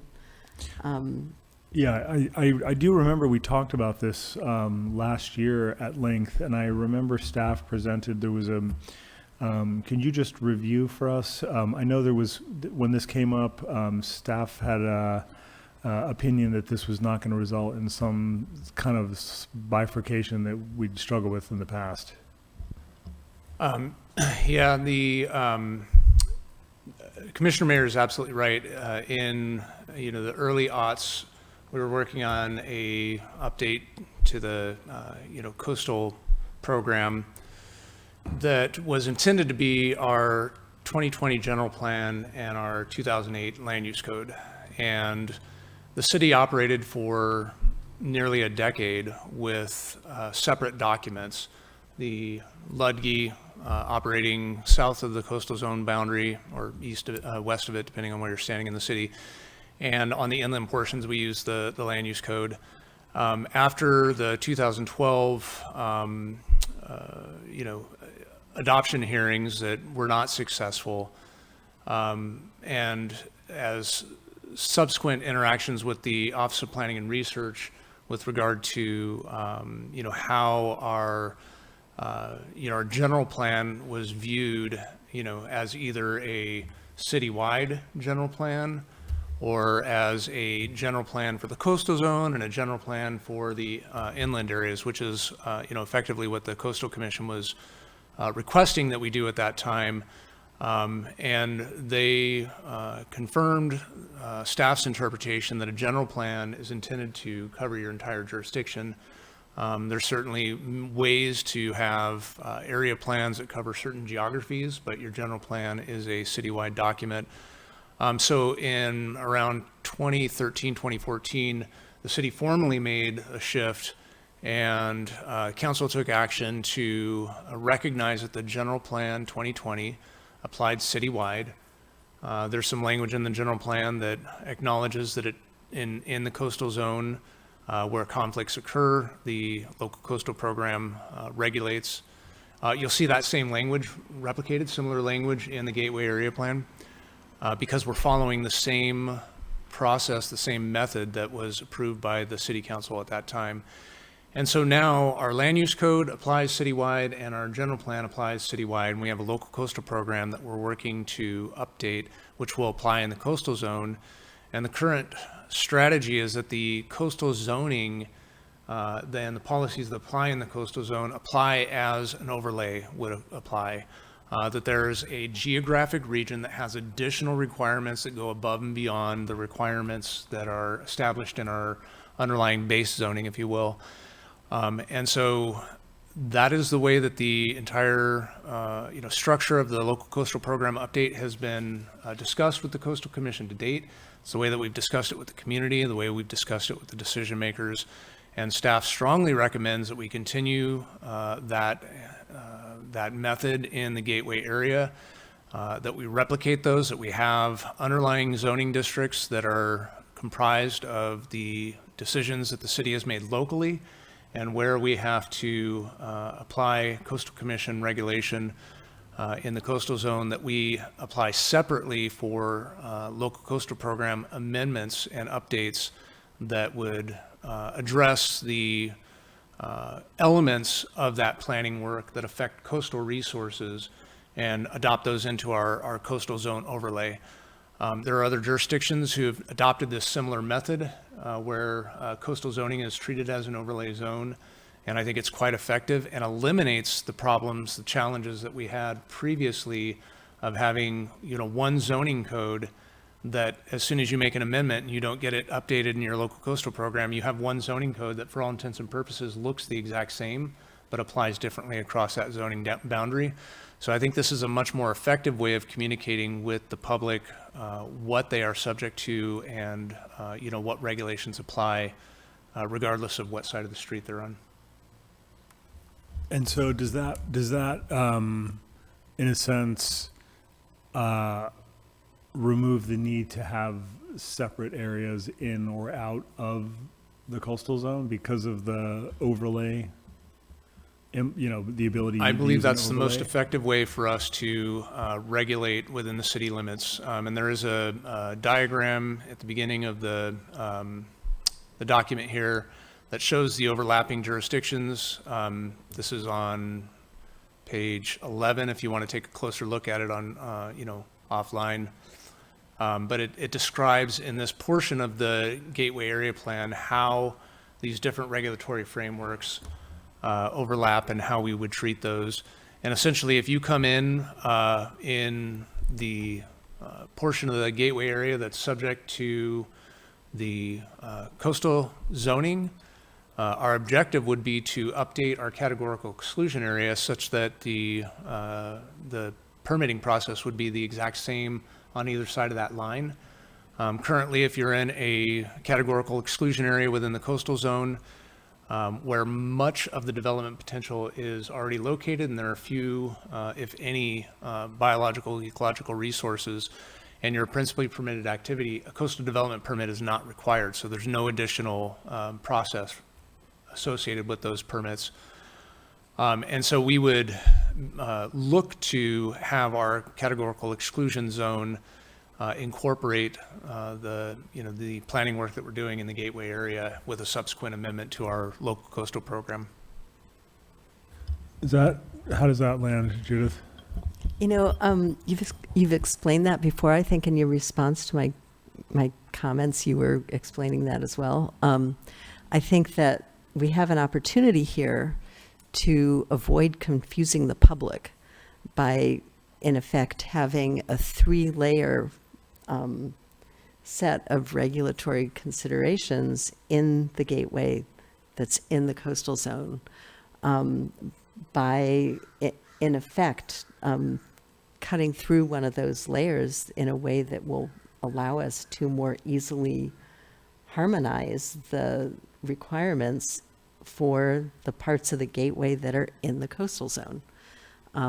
Once we have Gateway, in some areas we're calling them districts, in some areas we're calling them areas with boundaries that straddle that coastal zone line, we're going to confuse people like crazy. I'm pretty good at reading these documents. I'm already confused.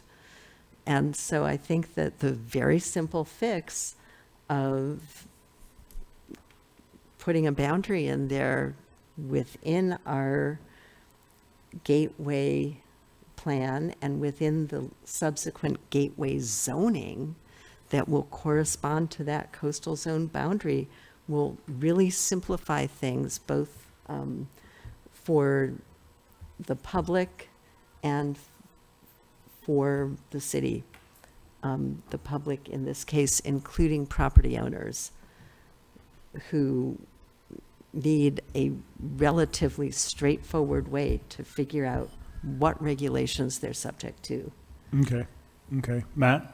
So I appreciate what you're saying. I'm a little bit confused by it, though, because we're not moving the coastal zone boundary, right? And so all current property owners who are in the coastal zone probably know that they're in the coastal zone. When people buy property in the coastal zone, California tells them, right? And so I'm trying to understand why at the city level we need to add that extra level of notification within our zoning code. We're not adding anything. We're simply saying, we can have a northern corridor and we can have a southern corridor within the Gateway. And we can have slightly different standards because some of those properties in the southern part of that corridor might run into problems that properties in the northern corridor will not. And we will recognize that in our code. And it may or may not affect anything material. We don't know yet. We have not yet written that code. It will also potentially let us add some leniency and possible development incentives in the northern part that would not be appropriate in the southern part. It doesn't matter. It doesn't make anything more complicated. It makes things a lot simpler. Did you want to weigh in, David? The only thing I was going to say in response to the last statement about we don't know how it will work is that this is the exact way we've been operating for about 10 years with our current land use code. So I think we have a pretty strong idea how it works and a pretty good track record of actually implementing it. I would offer that, there's been, many sides of this discussion presented.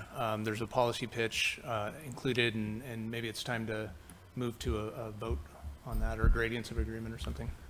Yeah, Joel, where do you land on this? I'm a little confused. I just need clarification. Are you, at this point, suggesting just a different nomenclature by drawing a dotted line and calling the parts in the coastal zone corridor south or corridor coastal or whatever you want to?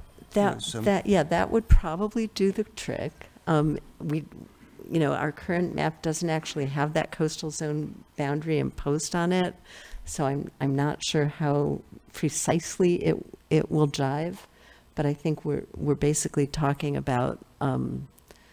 I mentioned the Beryl district. It actually is the Gateway corridor. We could say corridor north, corridor south. We could say coastal corridor. Yeah. I mean, it adds a little bit of language within the code itself, and it could potentially eliminate some confusion and create some options for the northern part that the southern part doesn't have. With all due respect, I mean, Yeah. we operated for a decade with that, exactly what you're proposing, the exact same system you're proposing, and it was more confusing for the public. I think it's less confusing now, and it wouldn't be just adding a line on a map. It would be doubling every single table. You'd have another coastal designated district, and then you have to ask, like, are we going to go through and distinguish between coastal districts and non-coastal districts? And if not, then it's a distinction without difference. And if so, then I would offer that let's put those distinctions in another document where they could be clearly sectioned off from the things that we want to apply to the entire district. Yeah, I understand what your concerns are. I don't think, certainly through the lens of confusing the public, adding another district to the Gateway plan, I'm really hesitant to go down that road. I think the overlay zoning kind of accomplishes the overlay, what we're concerned about. So I would like to really just get a vote from people whether we want to stick with the staff recommendation or adopt some kind of change based on the coastal zone and where it runs through. I'm going to start with you, Matt. I'm happy to leave it as it is. Staff's recommendation. Abby? Staff recommendation as well, please. Joel? I agree with staff. Peter? I do too. Okay, so we're going to leave as is. Let's move on to the next item.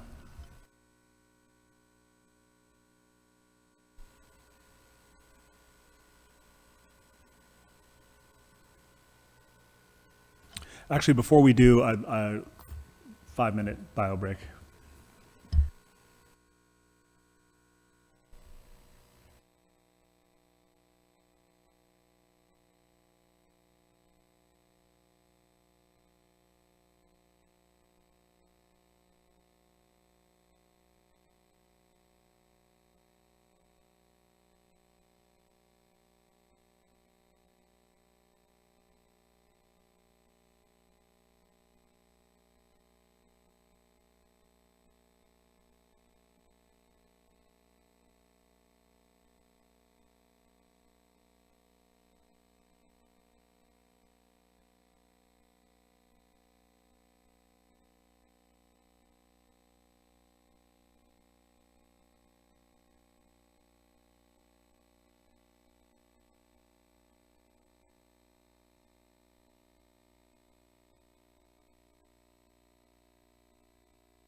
Okay, I think we're back. Can you pick us up where we left off? Yeah, I believe Commissioner Mayer was telling me at the break that she feels this was adequately addressed by the commission previously, so. Great. And then, I'm sorry, Commissioner Mayer, which did you want me to go to next? So I think that chart that's on the next page, I made some recommendations here that I think when I was not here, you talked about pretty extensively. And I'm probably not going to change anyone's minds based on. I mean, we had pretty these lengthy numbers. discussions about the ministerial permit process. You did talk about that, right? We did, yes. Yeah. Yep. Okay. So if you would be willing to, and then the next one is again about the coastal zone, number 14.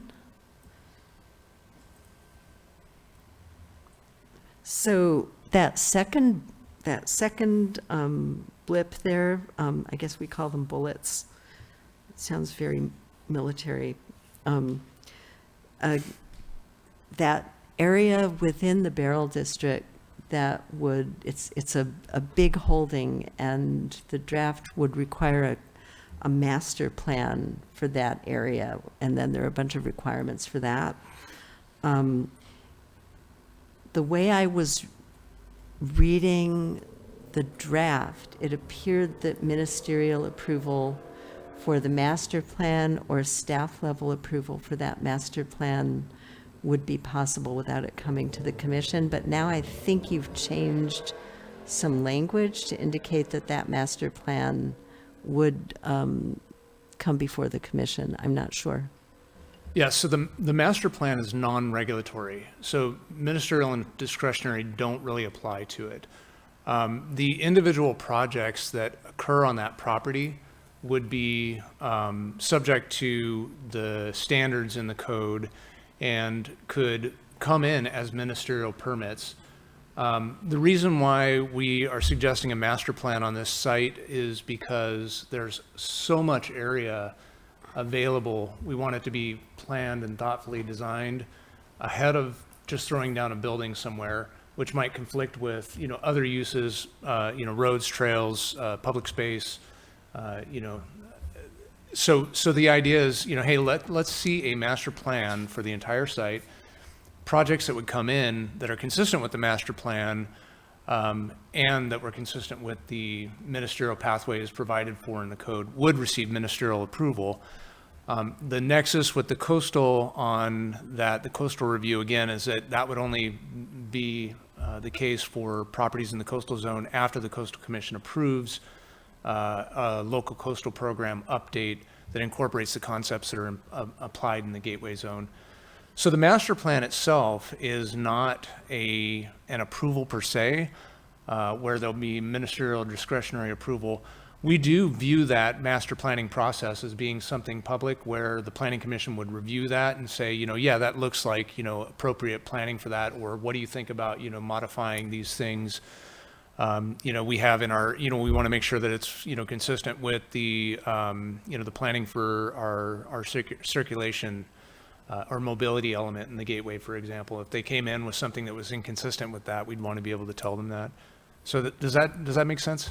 Yeah, I just wanted to make sure that, for such a large area, that plan does come before the Planning Commission.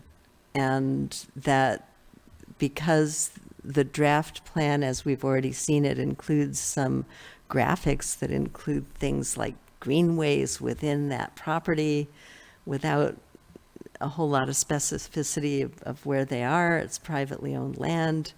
I think that unless we have more specific design considerations that apply to that site, that site plan really needs to come before us, and I'm not sure how you would frame that. It's the largest single area in the gateway. I don't know how many acres it is. I don't know off the top of my head those properties either, but I do, again, just to reiterate, I do view, and I believe I'll double check our gateway code and make sure that this is explicit. But the intent is that the master plan does come before the planning commission. I'm looking at the language. It's number E, 9.29. Well, okay, I'll just read it. The master plan will be reviewed and approved at notice public hearings in the same manner as required for amendments to this chapter and the Gateway Area Plan if deviations from the standards are proposed. Okay, the notice public hearing, it doesn't specify a public hearing before whom, and my understanding is that that could actually be at a staff level. No, this is planning commission review, and we might need to work on that language a little bit, because again, it's not intended to be a discretionary approval per se, but it is intended to. The only other master plan that we have in the city of Arcata is the Mad River Community Hospital master plan, and we had recommended that they develop a master plan sort of for the same reasons. It's a very large property. There's a lot that could go on. We want to make sure that what they're proposing is consistent and jibes with the overall planning process. That was adopted by resolution, and I see this being adopted by resolution too, not necessarily as an amendment to the plan, because it's not regulatory to begin with, but so we may need to work on that language a little bit, but there's absolutely no question in my mind that the intent is that would happen in a public forum, that the planning commission would view that process, the public would view that process. Okay, yeah, if we could have some language that makes that more explicit, and also some stuff with design standards. I made a couple of recommendations on that, assuming that it's going to go forward as is, but it could be that that's not necessary. I do think that a detailed site plan for an area of that size should be subject to some design review and recommendations, and how we want to do that is it's not entirely clear if it's not a regulatory, a regulatory document. The other area of equivalent size that we addressed in that way was with a development agreement whose design standards appear to have been kind of discarded by the city at this point. And so I'm worried that in this case, we might run into something similar. Well, we know it's going to come back to us for discussion, so I feel like we know we're going to see it. So okay, yeah. If we can have some modified language in the next draft of this that can kind of make that process a little bit clearer, where can we make recommendations? Where is there an opportunity for public input? That would be very helpful. David, can staff just work on the language that was mentioned earlier and bring that back? I believe it's already in the code, but I will, I will verify that. You mentioned that you wanted to perhaps look at and I think there's just a general recommendation let's try and clarify that language and that it goes to the planning commission. Yeah, precisely. Okay, what's our next item?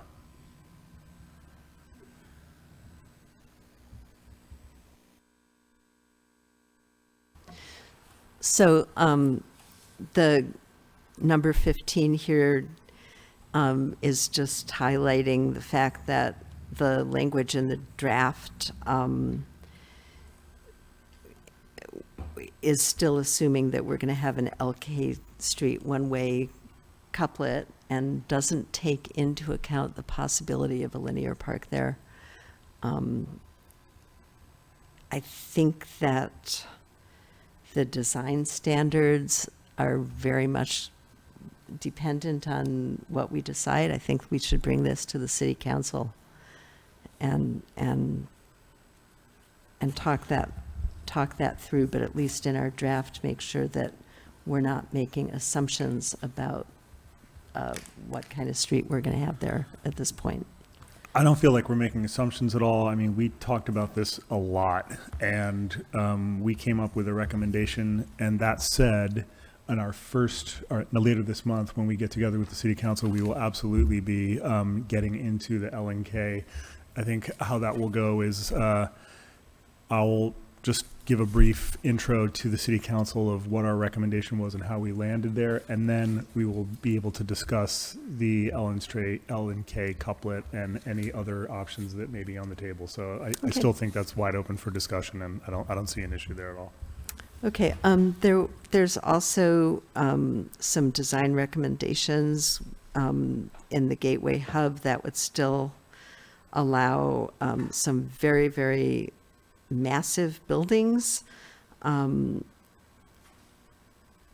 know we talked about where step backs should begin. I still think they should begin lower, not on the 5th story, and I still think that we should not allow any building longer than 150 feet for ministerial approval.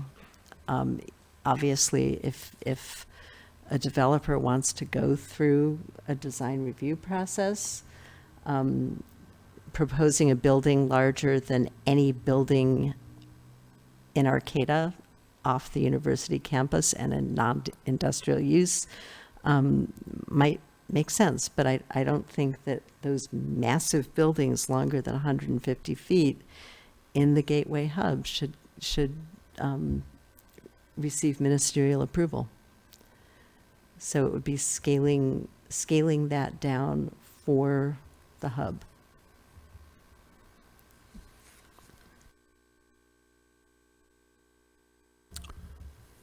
Any other commissioners have questions or comments on that proposal by Judith? I mean, I personally don't want to reduce what's eligible for ministerial approval. Peter? Yeah, I don't either, and we're working on the form-based code to provide the kind of buildings that we want, and I think ministerial approval based on the code is fine. Joel? I have no problem with what we've previously done on this. Abby, do you want to weigh in on this? No, I'm comfortable with the discussion the commission's previously had and remaining with that. Okay. Okay, I'm hearing everybody, but I'd remind you that we would be offering ministerial approval to buildings that are larger than any building in the city of Arcata, other than a couple of industrial buildings and 2 buildings on the Cal Poly Humboldt campus. Understood. I think we're all comfortable that we're going to get further clarification with the city council, and that in conjunction with the form-based code, we're going to get the kind of results we hope for. What's the next item for discussion? On the screen.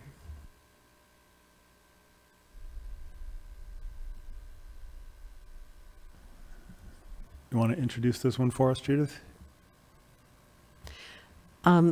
I think we've already addressed that issue. I think you did address that while I wasn't here and made some decisions that I think so are too. probably going to stand,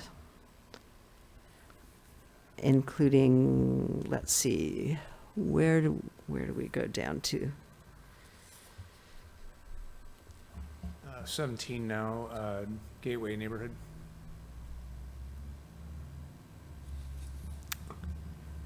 I think you all did address these, and again, the issue is the 150 versus up to 300 feet in length. I think that the active building frontage issues were things that we addressed last time. I'm not sure how you address the bird issue. I can't remember if there was anything open there. That would be after that number 18 in the little box.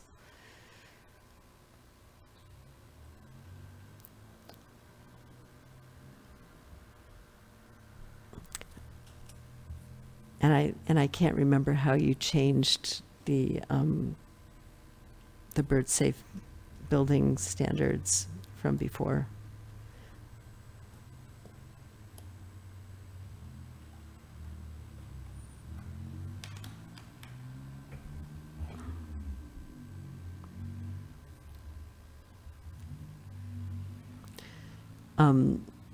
I just wanted to introduce that the issue with some of these bird safe standards isn't necessarily for a building as a whole, but for a single surface. So by triggering the application of those standards at one percentage rather than another for the building as a whole, you could still have a really large reflective surface that birds are going to bump into on one side, and the building will be fine on the other sides. You could have all of your nice south-facing windows facing south in exactly the areas that are most dangerous for birds and still come in under that whatever percentage it is in the current draft. And so to make it effective, you really need to think of it in terms of the actual dangers to the birds. The light's coming in from the south. If you put all of your southern facing windows so that they're going to get the most solar gain, but the total building still has less than the trigger percentage, you're still going to have dead birds. And it's more of a problem on the upper stories than on the lower stories. So some adjustment there would really help. And I think there are a number of organizations that actually have, sample language for those standards that we could adopt. I think that there are other also highly reflective surfaces that aren't glazing per se, and we really need to think about them as well as just windows. Can staff weigh in and where there's language that speaks to this? I have to admit that bird safe glass or glazing is not my area of expertise. We did look for examples from other jurisdictions. This standard was based off some Coastal Commission guidance that I'm not 100% sure is still active. It's a couple years old, 2018, I believe. But it seemed like a reasonable first step and doable step. I don't know if, I don't have an opinion one way or the other on modifying, making it, a smaller percentage of, south-facing facade, or making it, percentage of each facade, or, highly reflective surfaces, I think is already encompassed in that. I mean, that seems to make sense. The idea is that it's not just glass, it's other surfaces that are reflecting, sunlight and vegetation. So certainly that's, seems to be an acceptable trigger. I'm not sure how those reflective surfaces are addressed in terms of modifying them so that they're bird safe. When I did speak with our building official, he said that there are some, in addition to windows that are specifically designed for, bird safety, there are glazings that can be put onto windows. So there are many alternatives for developers to be able to address this. I have no idea what the cost is, how it would impact, development potential or any of those kinds of things. And I guess the other thing that I learned in my research is that, that there are, many jurisdictions that are already requiring this. And so the technology is very well developed. Yeah, and I think just getting some language, I think Audubon has just updated their recommendations, for example, and I didn't have them in hand when I was writing this. Joel? Yeah, I remember bringing up the issue of highly reflective. I was thinking of windows or glazing, but I'll use the broader term surfaces, just as an aesthetic issue. You know, in the city, do we want to see taller buildings, you know, with all these silvery reflective windows? So I think it's something that we need to explore further, for sure. Abby, thoughts, comments? I know that this is an issue, and I also don't have that much experience in it, so if staff were to give us some more information, I'd be happy to look into it. Matt? I'd be happy to increase the standard. 35% of each facade, I think, would kind of manage the idea you were talking about of like, what if they only put the bird-safe windows on one side of the building? Which I'm trying to imagine the developer who's like trying to trick the birds into hitting the building. But I appreciate what you're saying. I think it's a good fix. Peter? No strong feelings.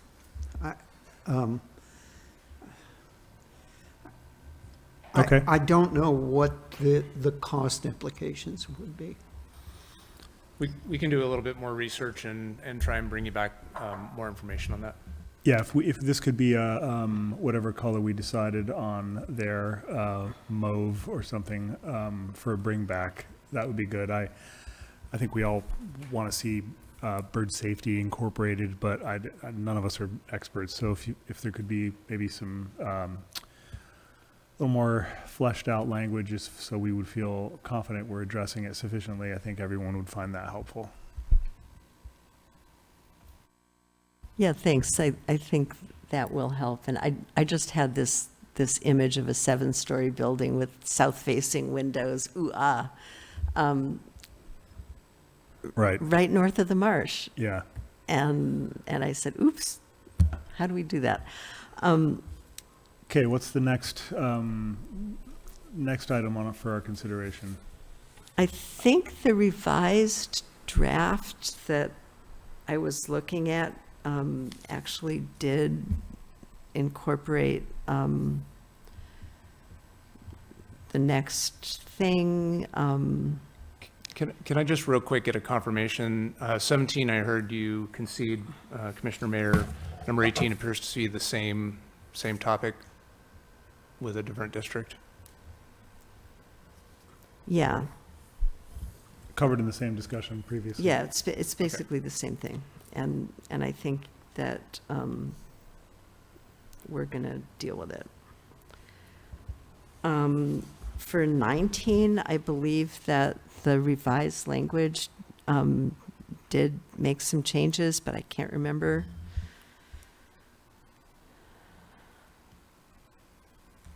There were definitely changes in this language.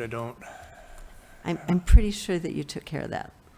Yeah, I feel like there was some discussion around this. I could pull up the language. Yeah. We did dig into that. No pun intended. That the Beryl District Community Square is part of that master plan. And I think the language in there was addressing a half-acre space. It seems like it would make sense if we're going to have a meaningful, publicly accessible open space to ask for more than a half an acre, and that we can consider making that a car-free space, which I think is something that Matt and maybe Colin suggested as well. Yeah, I did too.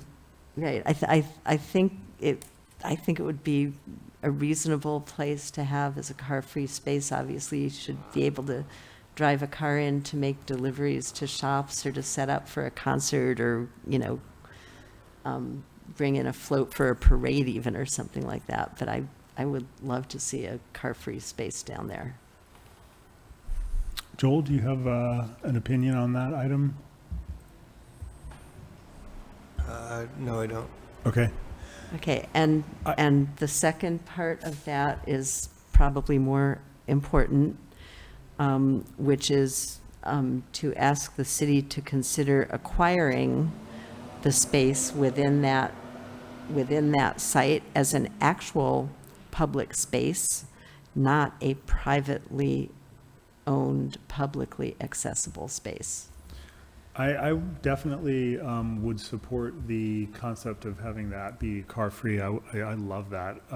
It's not clear to me whether or not the city wants to acquire more park space or has the staffing or budget. Do you have any window into that component of this question? Yeah, I think the way this is written to consider acquisition, I think is appropriate.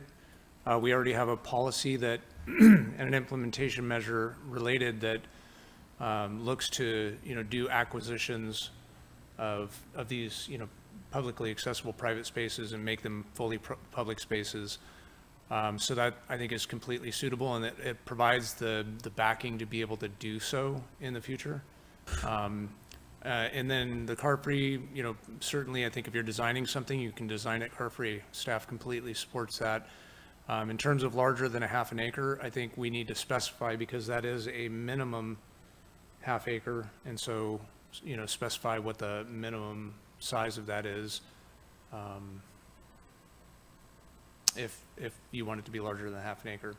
As currently written, a space larger than a half acre is exactly what's written in the document currently. So it could be bigger.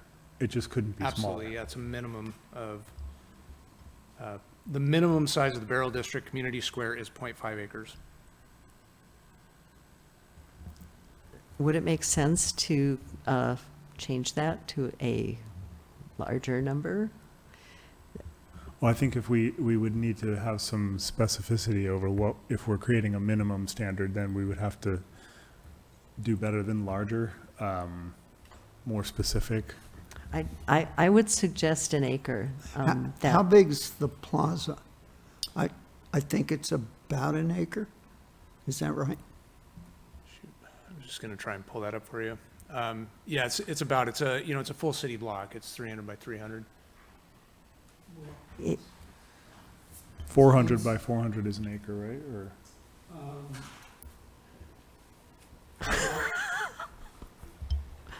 can't see that, Fred. Sorry. It's 1.46 acres. The plaza. Yeah, a city block is 1.46, not including the roads. There you go. So an acre is 1.46. about the part of the plaza minus the roads, the interior part.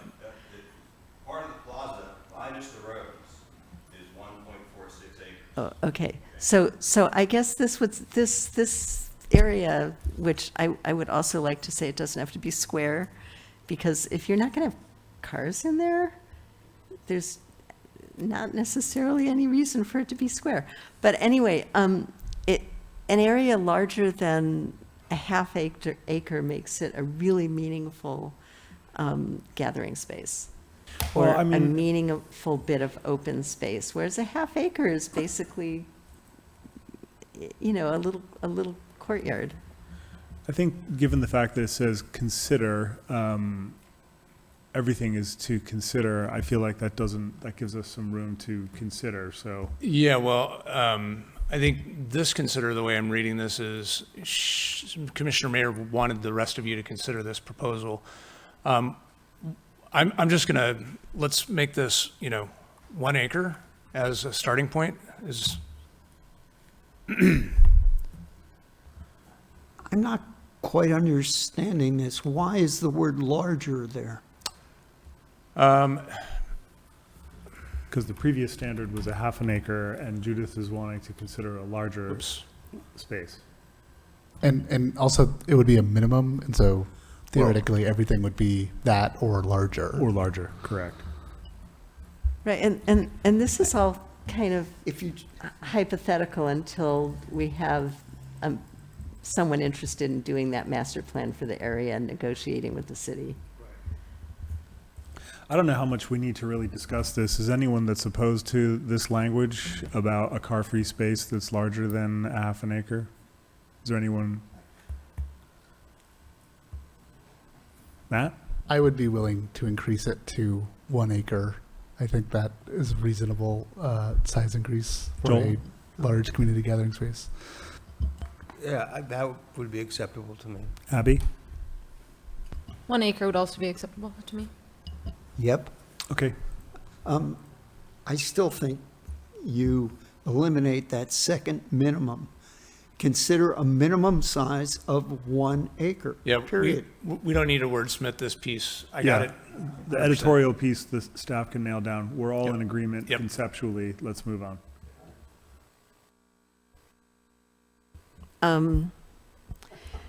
What about, and you mentioned that since it's consider, we can leave the city acquisition in there too.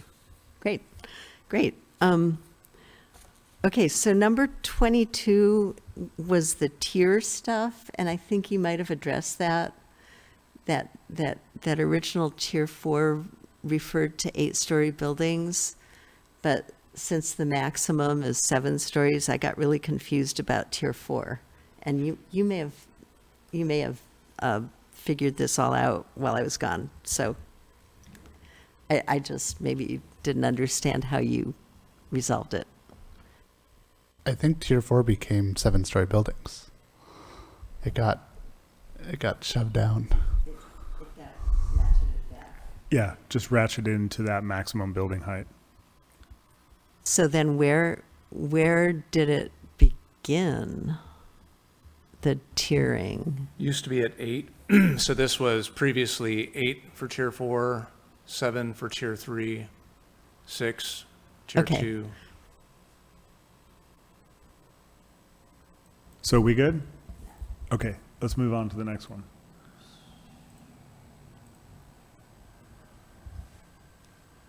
Do you want to jump to the next substantive topic and skip over the ideas for discussion for now, or? Yes. Let's see. Specific policy proposals.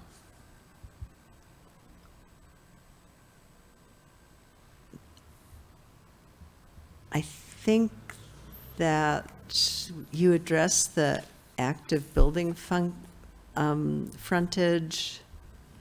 I'm sorry, which one are you on? Let's see.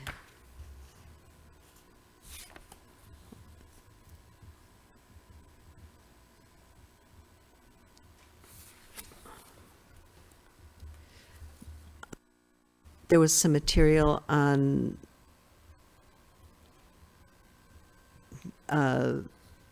the building design standards, and I think you did address some of those. Sorry,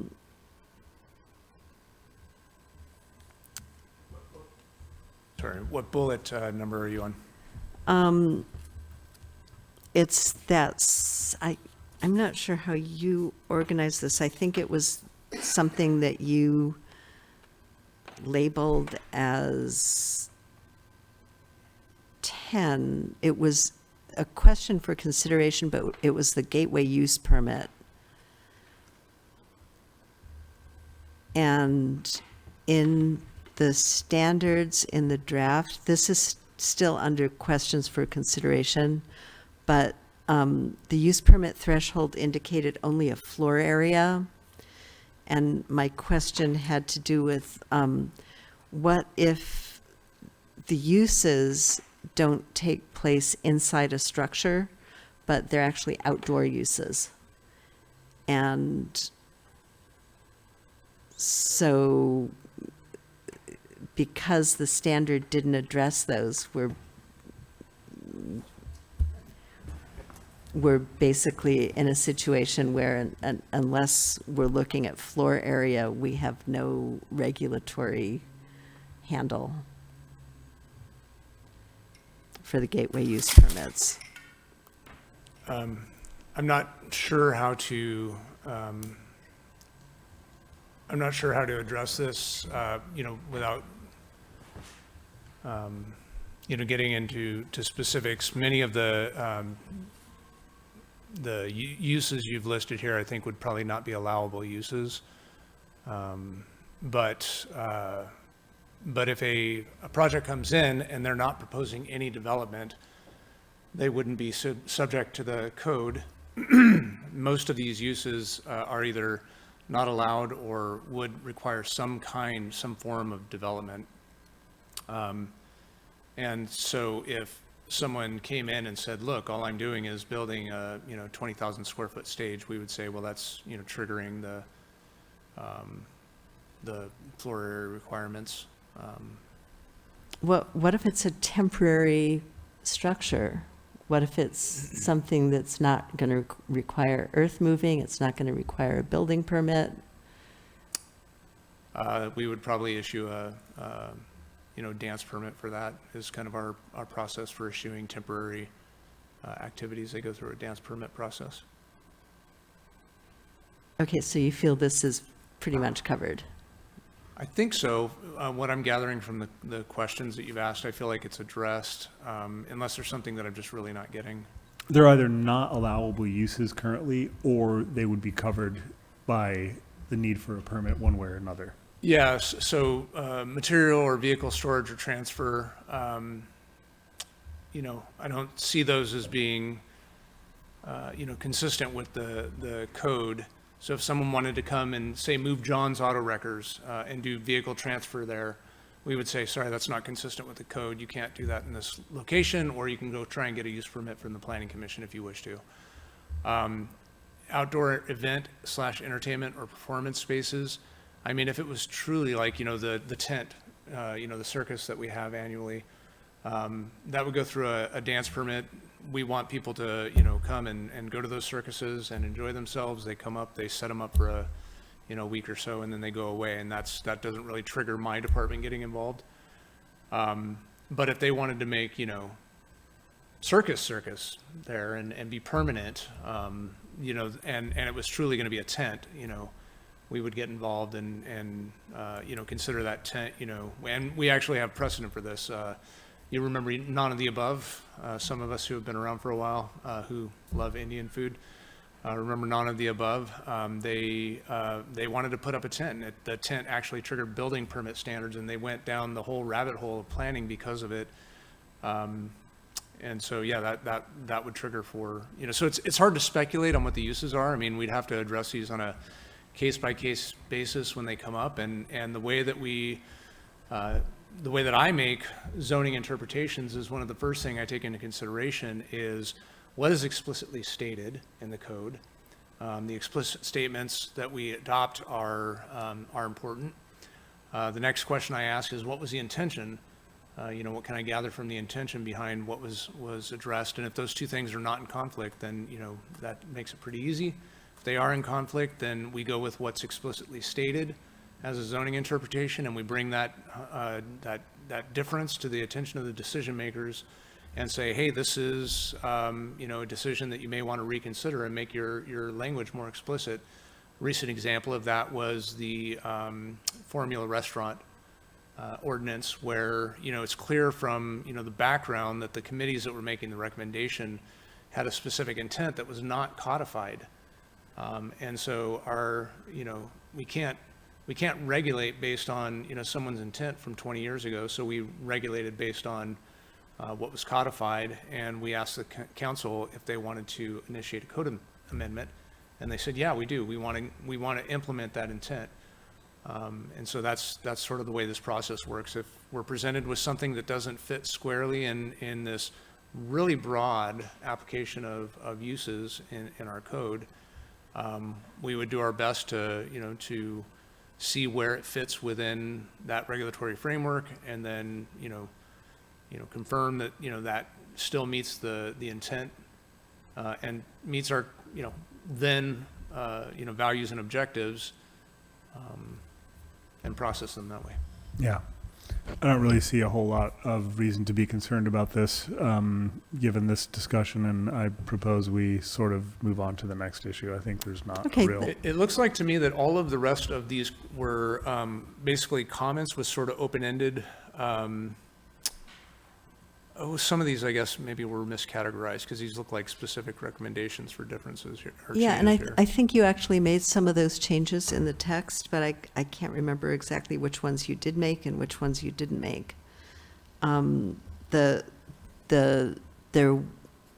was stuff about the functionality of entries, and I think you addressed that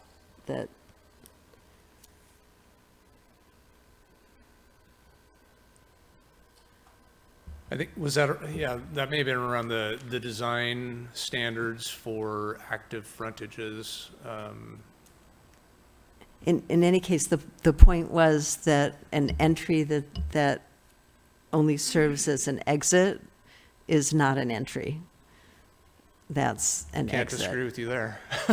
Right. So, and this is really common in a huge building, a building that's 300 feet long. For security reasons, the owner may decide that you have to go through the front entrance, and there may be a bunch of fire exits, but nobody can get in them. And I think that if we're going to have functionality standards in there at all, an entry must serve as an entry and not just as an exit. And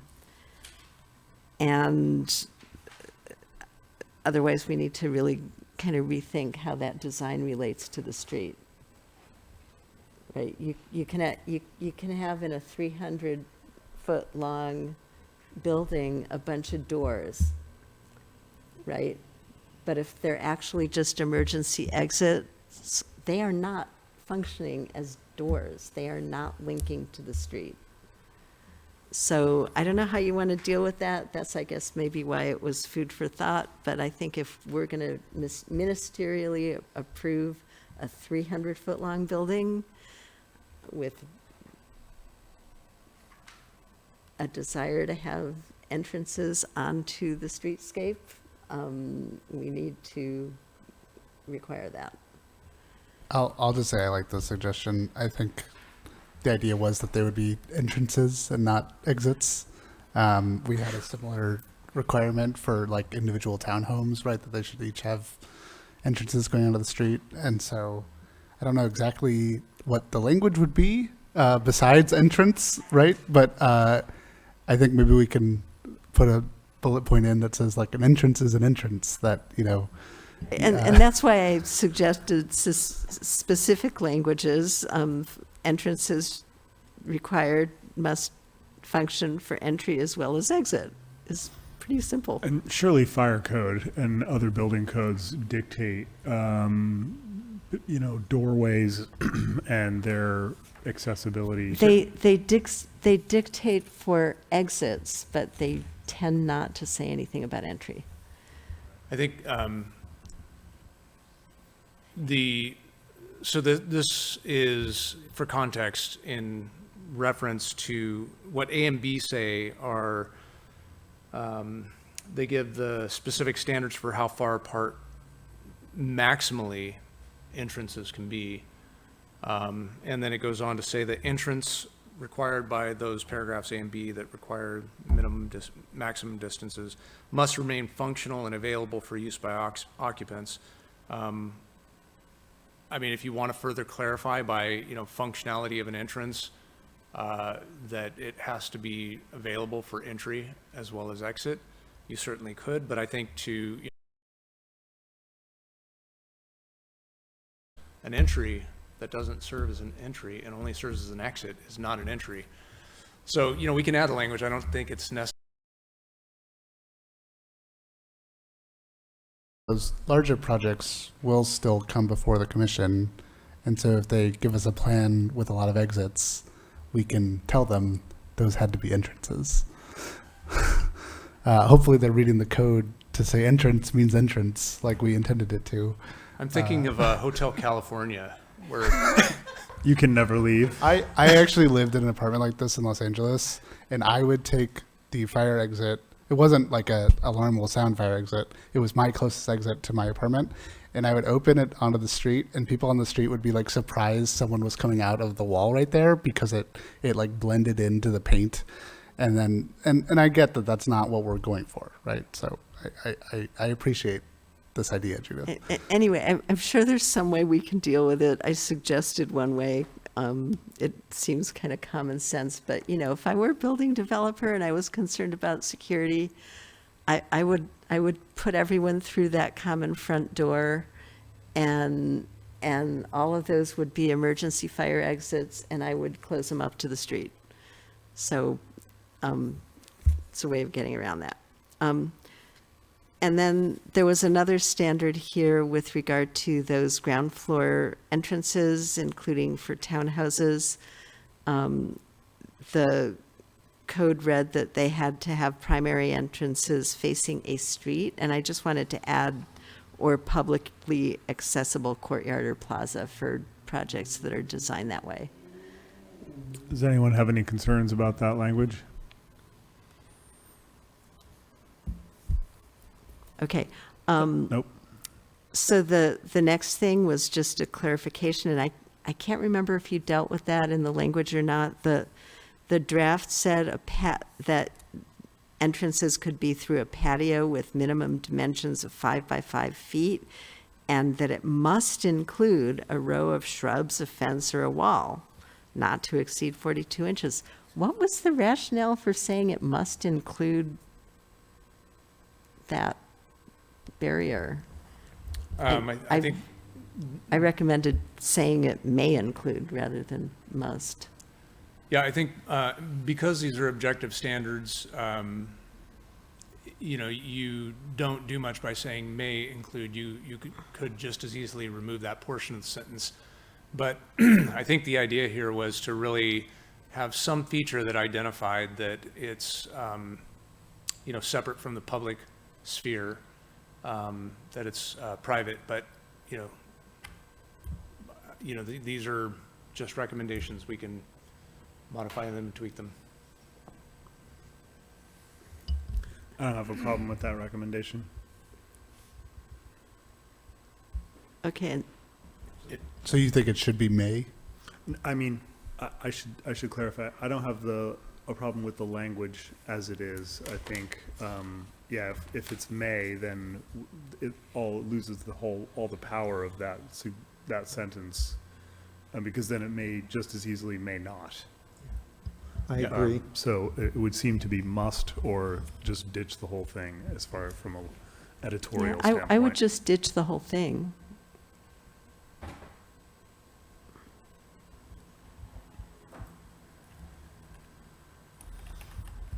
Yeah, I mean, unless, the commission feels strongly that, these patios should be designated with these features, ditch it.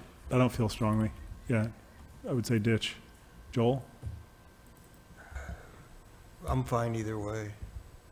Peter?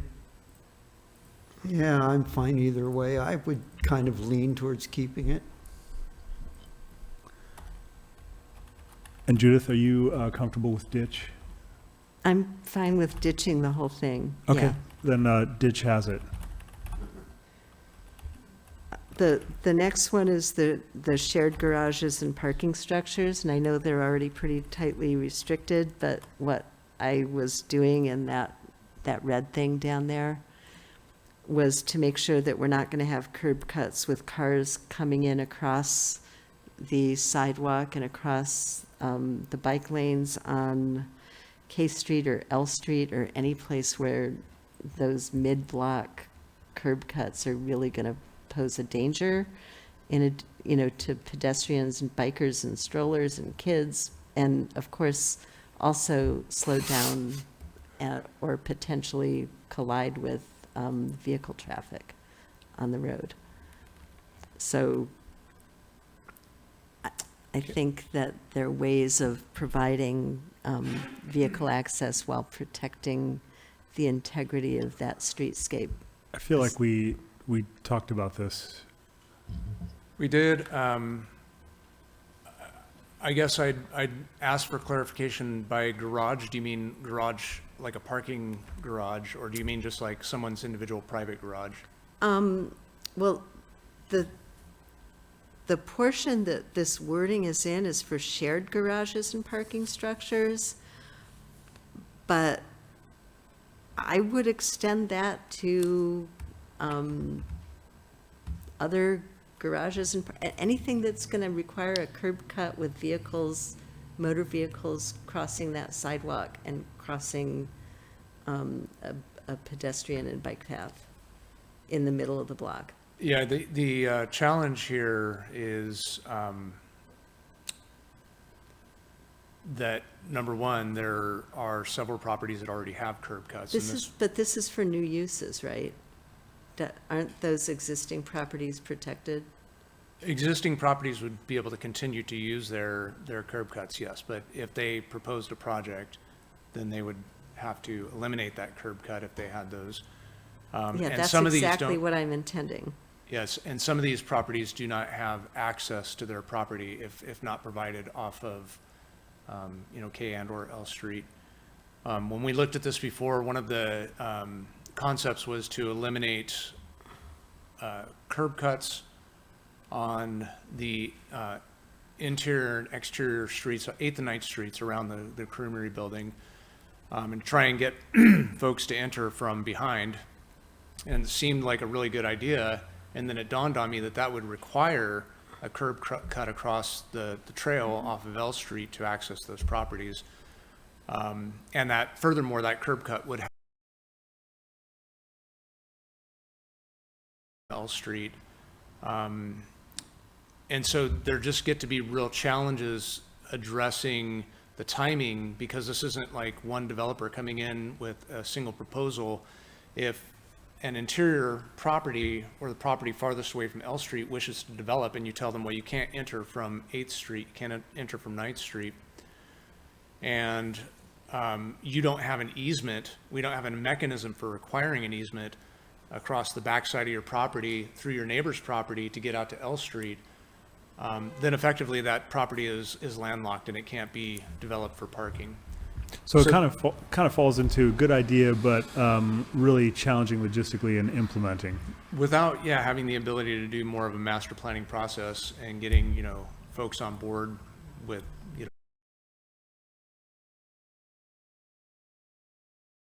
Yeah, I don't want to do anything that ends up isolating or islanding a piece of property as much as I like the idea. Peter, do you have an opinion on this? I agree. Joel? Yeah, I like the idea in concept. I'm not sure it's going to work in practice. Abby?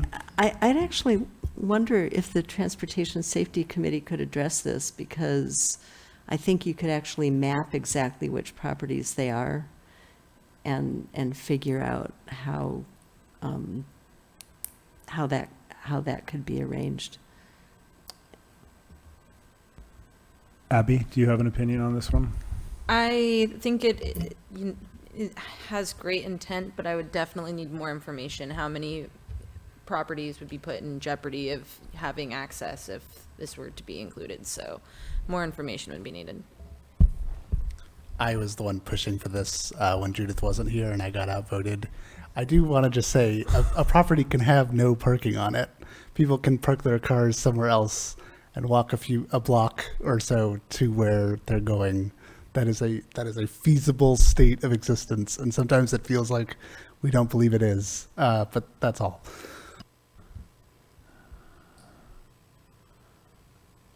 Well, I think that's a pretty even split then. I do think this is an important issue. I mean, trying to accomplish our policy objectives, we, no pun intended, we keep running into cars. And, how do we balance cars with, what our overall policy objectives are? And at the same time, recognizing that, cars are not, going away tomorrow. If we adopt this document, they're not going to suddenly disappear, and then we live in the magical land of, everybody gets financing without providing parking, for example. So I think it's an ongoing discussion that we're going to have to modify our codes and our plans. We have the intent there, and we have the desire to move that forward. I think that there are complexities that we need to iron out with how we provide all of these landowners. And you don't see the parcels here, but for example, here's 8th and L, and there's N Street. We have multiple property owners that need access. If we say, hey, we want the Creamery District to have this great walkable area where you're never going to have to worry about, running into a car as it's pulling out of a driveway. That's a great goal. I think that's a beautiful place that we could all live in. And, trying to make it so that we didn't just make it so that this property is completely undevelopable, but because of that, that vision is important still, and mapping out how we get there. And that could, be working with the, property owners to come up with, a plan, a process, and some easements that allow us to then implement that standard, or finding a way to say, hey, look, this is going to be a car-free district entirely. And all the landowners are on board with that, and, we just make it so. So I think it's an important discussion we need to continue on. I would not hold up adoption, if I were you, based on that policy decision, even though it is pretty important. I think we should come back to it. Okay, so there was another thing that was kind of linked to that, and it was on the packet page 112 from last week. It was number 13, comments on mobility, 9.29.080 mobility. And it was F, down second from the bottom.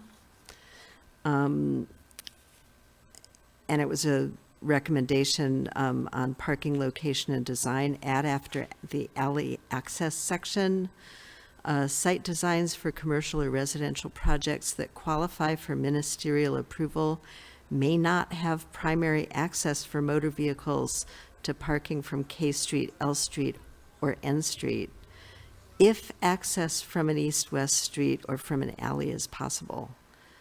And I think that addresses the same issue. It's not saying you're going to cut those places off, but if it's possible to figure out alternative access, that we should do everything we can to support the integrity of that streetscape.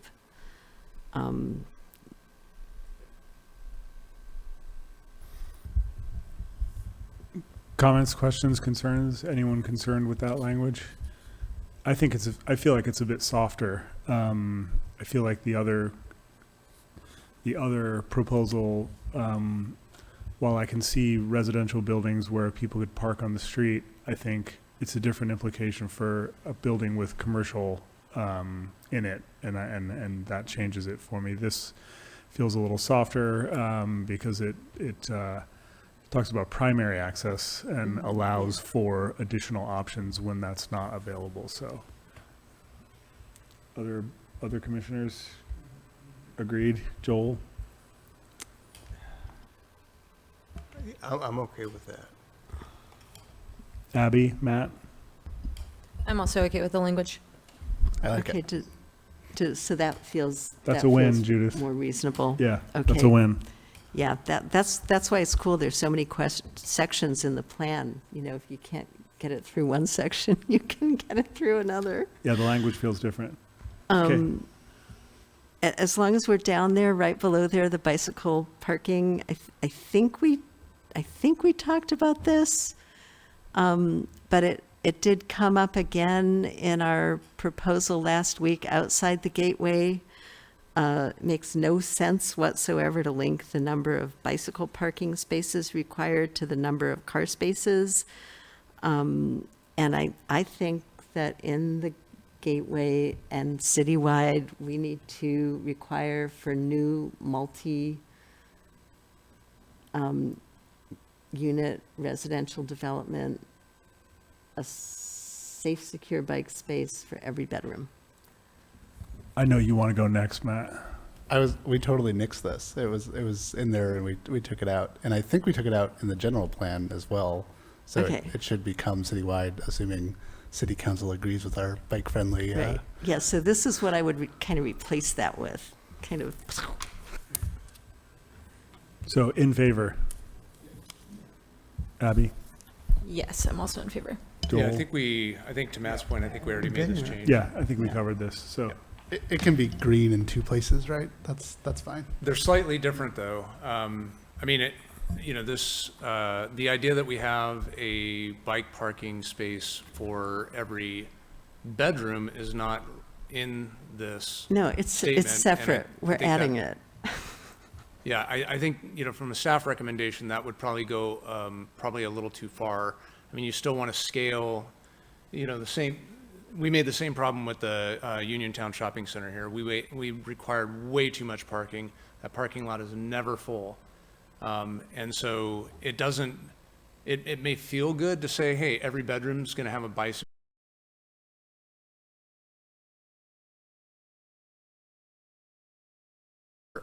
objectives or policy objectives anymore by having vacant bicycle parking spaces than it does having vacant car parking spaces.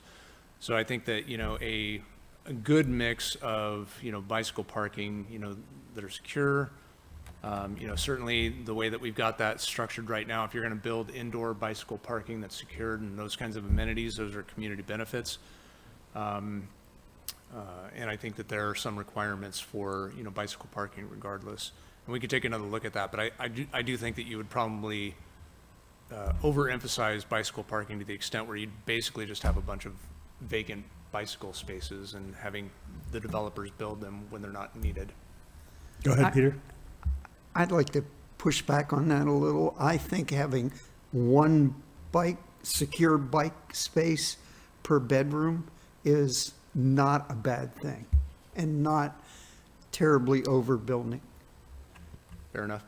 I think the way that I understood it to be, discussed last time is that the bike parking was actually accessible to, to the public, that there would be secured bike parking accessible to the public. And I think that might meet some policy objectives that, aren't necessarily tied to the bedroom, number of bedrooms in the units. I mean, you have to, I guess to convey this maybe a little bit more clearly, every vehicle parking space that you build is basically a bedroom that you're not building, right? You could park a car or you could have a bedroom.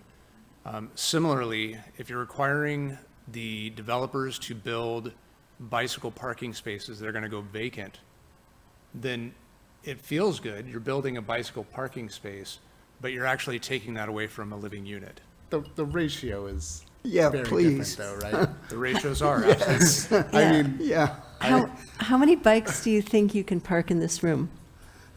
I would challenge someone to actually figure that out because, a space half the size of this room could probably park several dozen bikes, and they're cheap, and they're sending the appropriate message.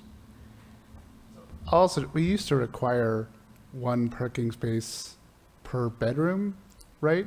Is that correct? And then we dropped it down. Like, the idea that bike parking is equivalent to car parking, I think is wrong in terms of both use of space and then also, like, yes, maybe at first there will be empty bike parking, but as people are hopefully shifting away from driving their cars to riding their bikes, you want that sort of space already built in for them. I don't know. I like the one bike per bedroom standard personally. I also like the one per bedroom, but could you write a code provision that says something like, bicycle parking is X, call it one space per bedroom, unless the project proponent demonstrates, the financial infeasibility of that, or something like that. We certainly could, but I'd say just write the code based on, what you think the number should be and let the chips fall where they may. And if you get, pushback from the development community that it's just not working, most developers will take a look at that and they'll say, look, I'm just going to build a space, an open space. As Commissioner Mayer said, I think in practice, when you have, a 40-unit apartment complex, many people are going to, find that parking their bike inside the common space is just about as safe as parking it out on the street. I'm hypothetically here, and so, they're going to end up putting their bikes in their bedrooms anyway. I think that, true secure bike parking where people have, individual access to their bikes is going to actually require a lot more space than, just an open space. And I think, having an open space inside a building is a great start, certainly. So, I mean, I've heard from the commission loud and clear. I think that you've made it known. I have nothing more to say on the matter. Good. I think this is probably a good place for us to hit the pause button this evening as we're after 8:20. And so that's what we're going to do. I appreciate everyone's work this evening, and I would like to move on now to correspondence and communications. Does anyone on the commission have any correspondence to share? I will have to miss our third study session. I guess I'm just making that announcement to you all. Appreciated. I'm sorry, what was the announcement? I will have to miss our third study session with City Council, the one in October. The October session. I will also. The same one? Yep. That means the rest of you have to come. I don't know whether this is appropriate, and you can shoot me down, but since we have like 7 minutes till 8:30, can we ask for public comment for the last